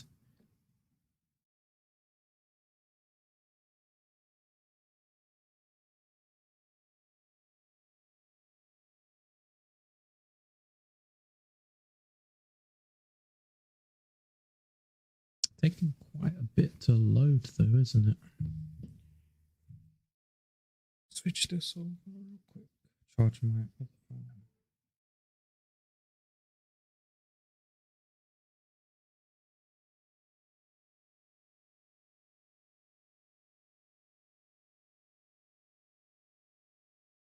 Father John's here. Oh, let's 1v1v1 then. Let's go. Oh, cool. Start up. You guys gonna get this work. I'm gonna smash you guys up. Watch. I press it again. Okay, there you go. Done. I ain't even going after no core. I'm just gonna sabotage. That's trying to do. Sabotage, yeah. I see how it is. We were friendly like 2 minutes ago. Hey man, every man, woman out for themselves, like 44. Oh, those are interesting. Today, the female toilets at work weren't working, so they made the male toilets gender neutral. And I just arrived at work, walked in, and I was like, why is there like a girl here? Did I just walk into the wrong toilet? So I walked out, checked the sign, I was like, gender neutral toilets? When did this become a gender neutral toilet? And then I walked in, and then it was because the female toilets had a plumbing issue. So this was the only toilet in the vicinity that everybody could use. So it became a gender neutral toilet. I was like, did I just mess up real though? Like it woke me up because I woke up, got to work, and I was like, oh, you know, you're groggy at the first couple of hours at work. And it's just like, I was awake. Select your drop zones. Is it not starting? Select the drop zone. I have selected the drop zone. I'm in. I'm already playing the game. Where you at? Oh, snap. Why did it give me that option? I'm in the game now too. Friend of mine, I have no idea what I'm doing because I usually just let Smiling lead me to where I gotta go. So my goal is to be a rogue player. Not that person that just goes around and just messes with people, yeah. Yeah. I can never find any of the red fragments. If you scan, they are normally brown on the map. So you can pin the red fragment instead of the core.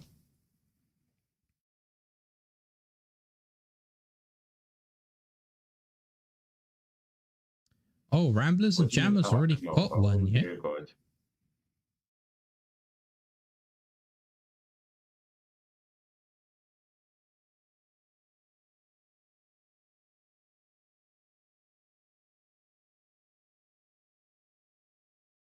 Board is too big for all of us. Yeah, anything.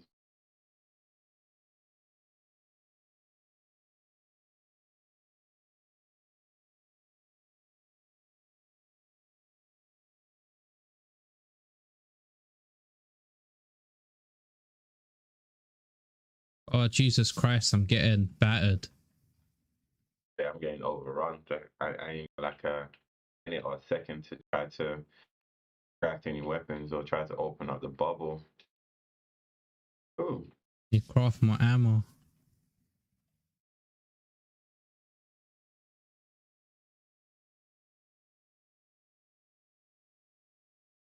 Oh no.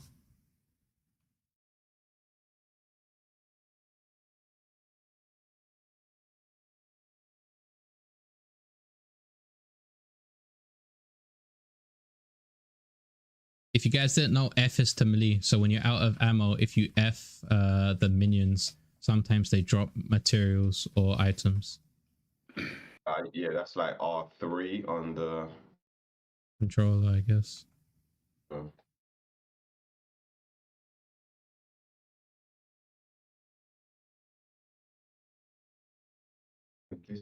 Any of them, leave me Cool. alone. I had a Ravager on my arse there.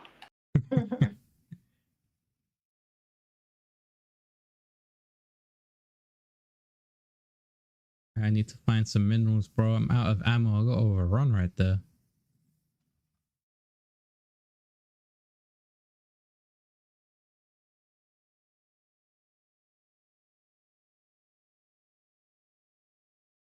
Can I find? I heard somebody launch a And you guys rocket. found not called a core. What is that thing that you go looking for? Fragments.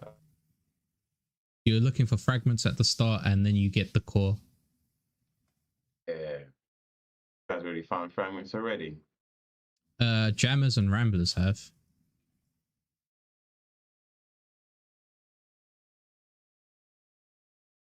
Oh man, every time I try to open up a bubble, there's like a bunch of them on. Leave me alone.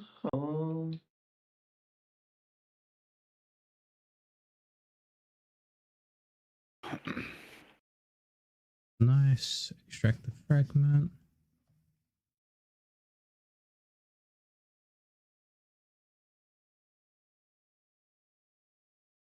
Next one's over there.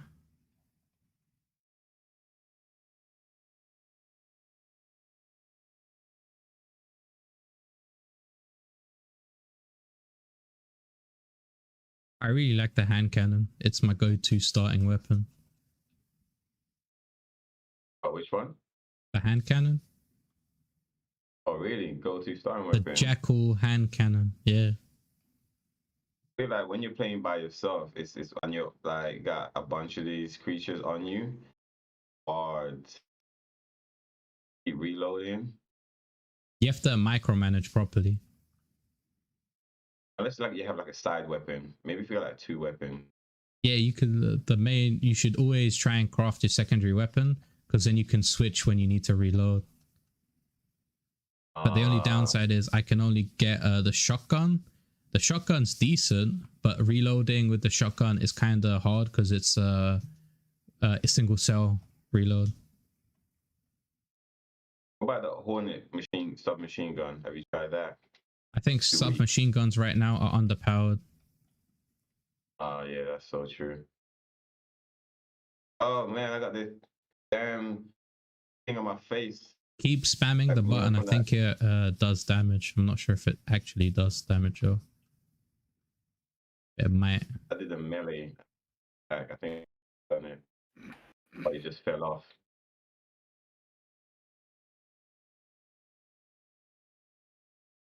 I'm just here collecting resources, waiting for somebody to pick up fragment.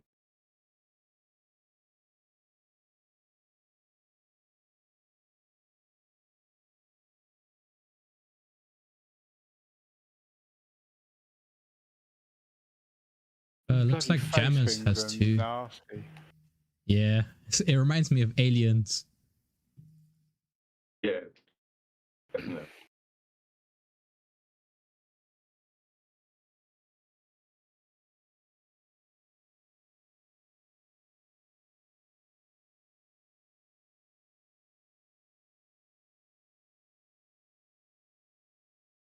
Oh, that's The a person who's long playing in distance. Burner has no fragment.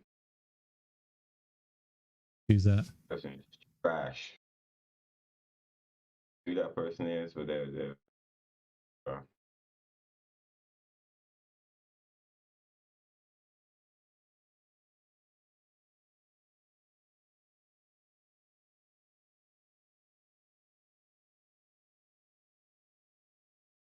Oh damn.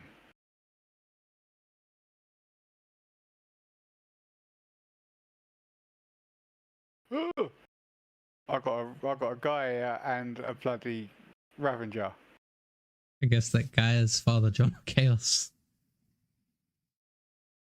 Whoever it is, I hit him with the pistol a good few times. Nice. It wasn't me because I wasn't getting hit. Definitely not me. I haven't seen anybody. A bunch of these damn alien-looking creepy motherfuckers. One of them stuck in my face.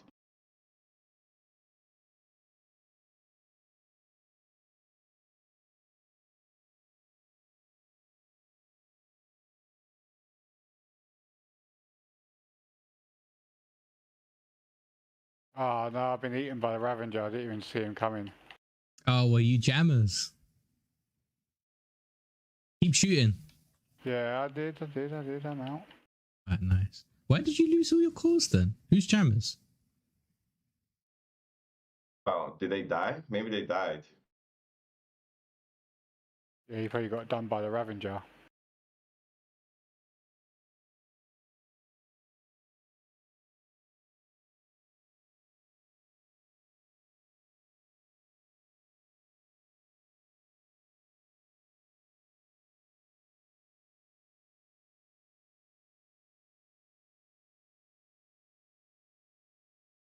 Let's go.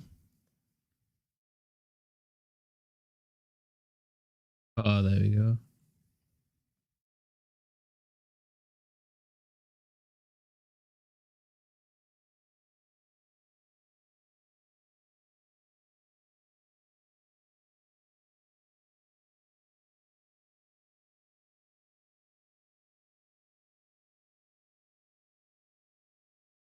Oh no, the face hugger's got me.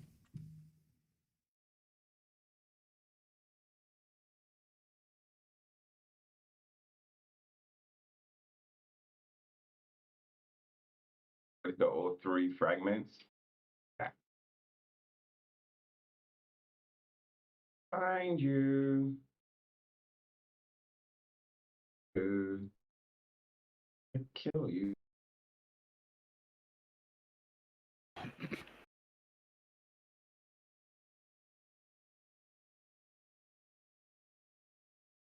I'm not able to pick up any of my bloody stuff that's getting dropped because I'm just overrun the whole time. It's a pretty fast-paced game. You gotta be on it. I found a core. Leave me alone.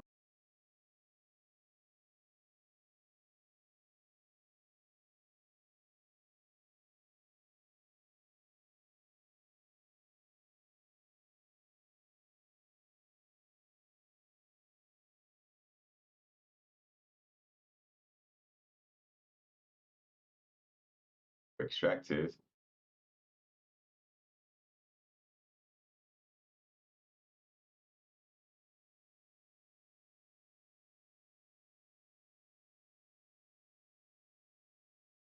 Can you guys see who has the core? Can you just see the ship? Can't see anything. I'm just getting blasted up by bloody about a million baddies. And I've got no gun. Oh, you need to run and find a mineral thing. See the extraction ship.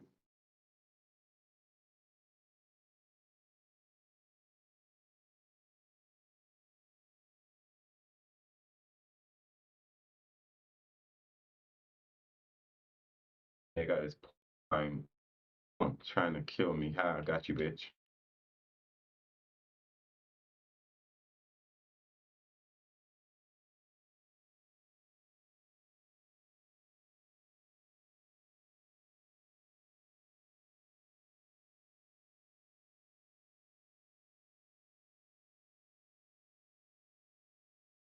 Oh no, the Ravager ate me.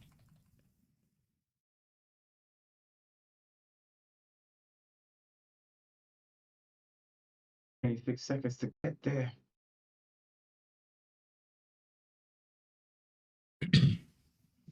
I don't know if this is gonna work. How'd I get up there? 10. 10 seconds. Oh, I'm not gonna make it, man. Can't find a way up the platform. Gonna leave without me. Core contested? What? No way. I was on the ship. How did it boot me off the ship and let you go? I wasn't on the ship. I was downstairs on the floor crawling because a Ravager ate me, but I had enough health to last for the duration of the ship. I guess you got there 1 second, but you didn't extract the core fast enough because you have to take it to your ship. That was my ship.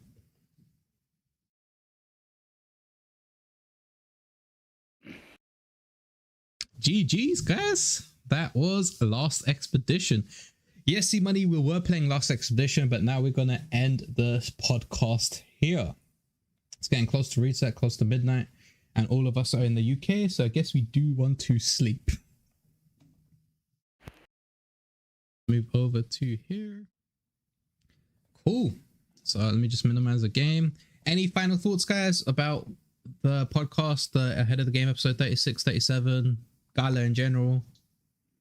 No, I just want to say thanks again for everyone for tuning in. Really enjoying running these podcasts weekly with you two, and looking forward to exposing all the big news and hot topics going forward. Therefore. Yeah, likewise. Look forward to the next podcast. Hopefully, people who tuned in, hopefully see them again for the next one.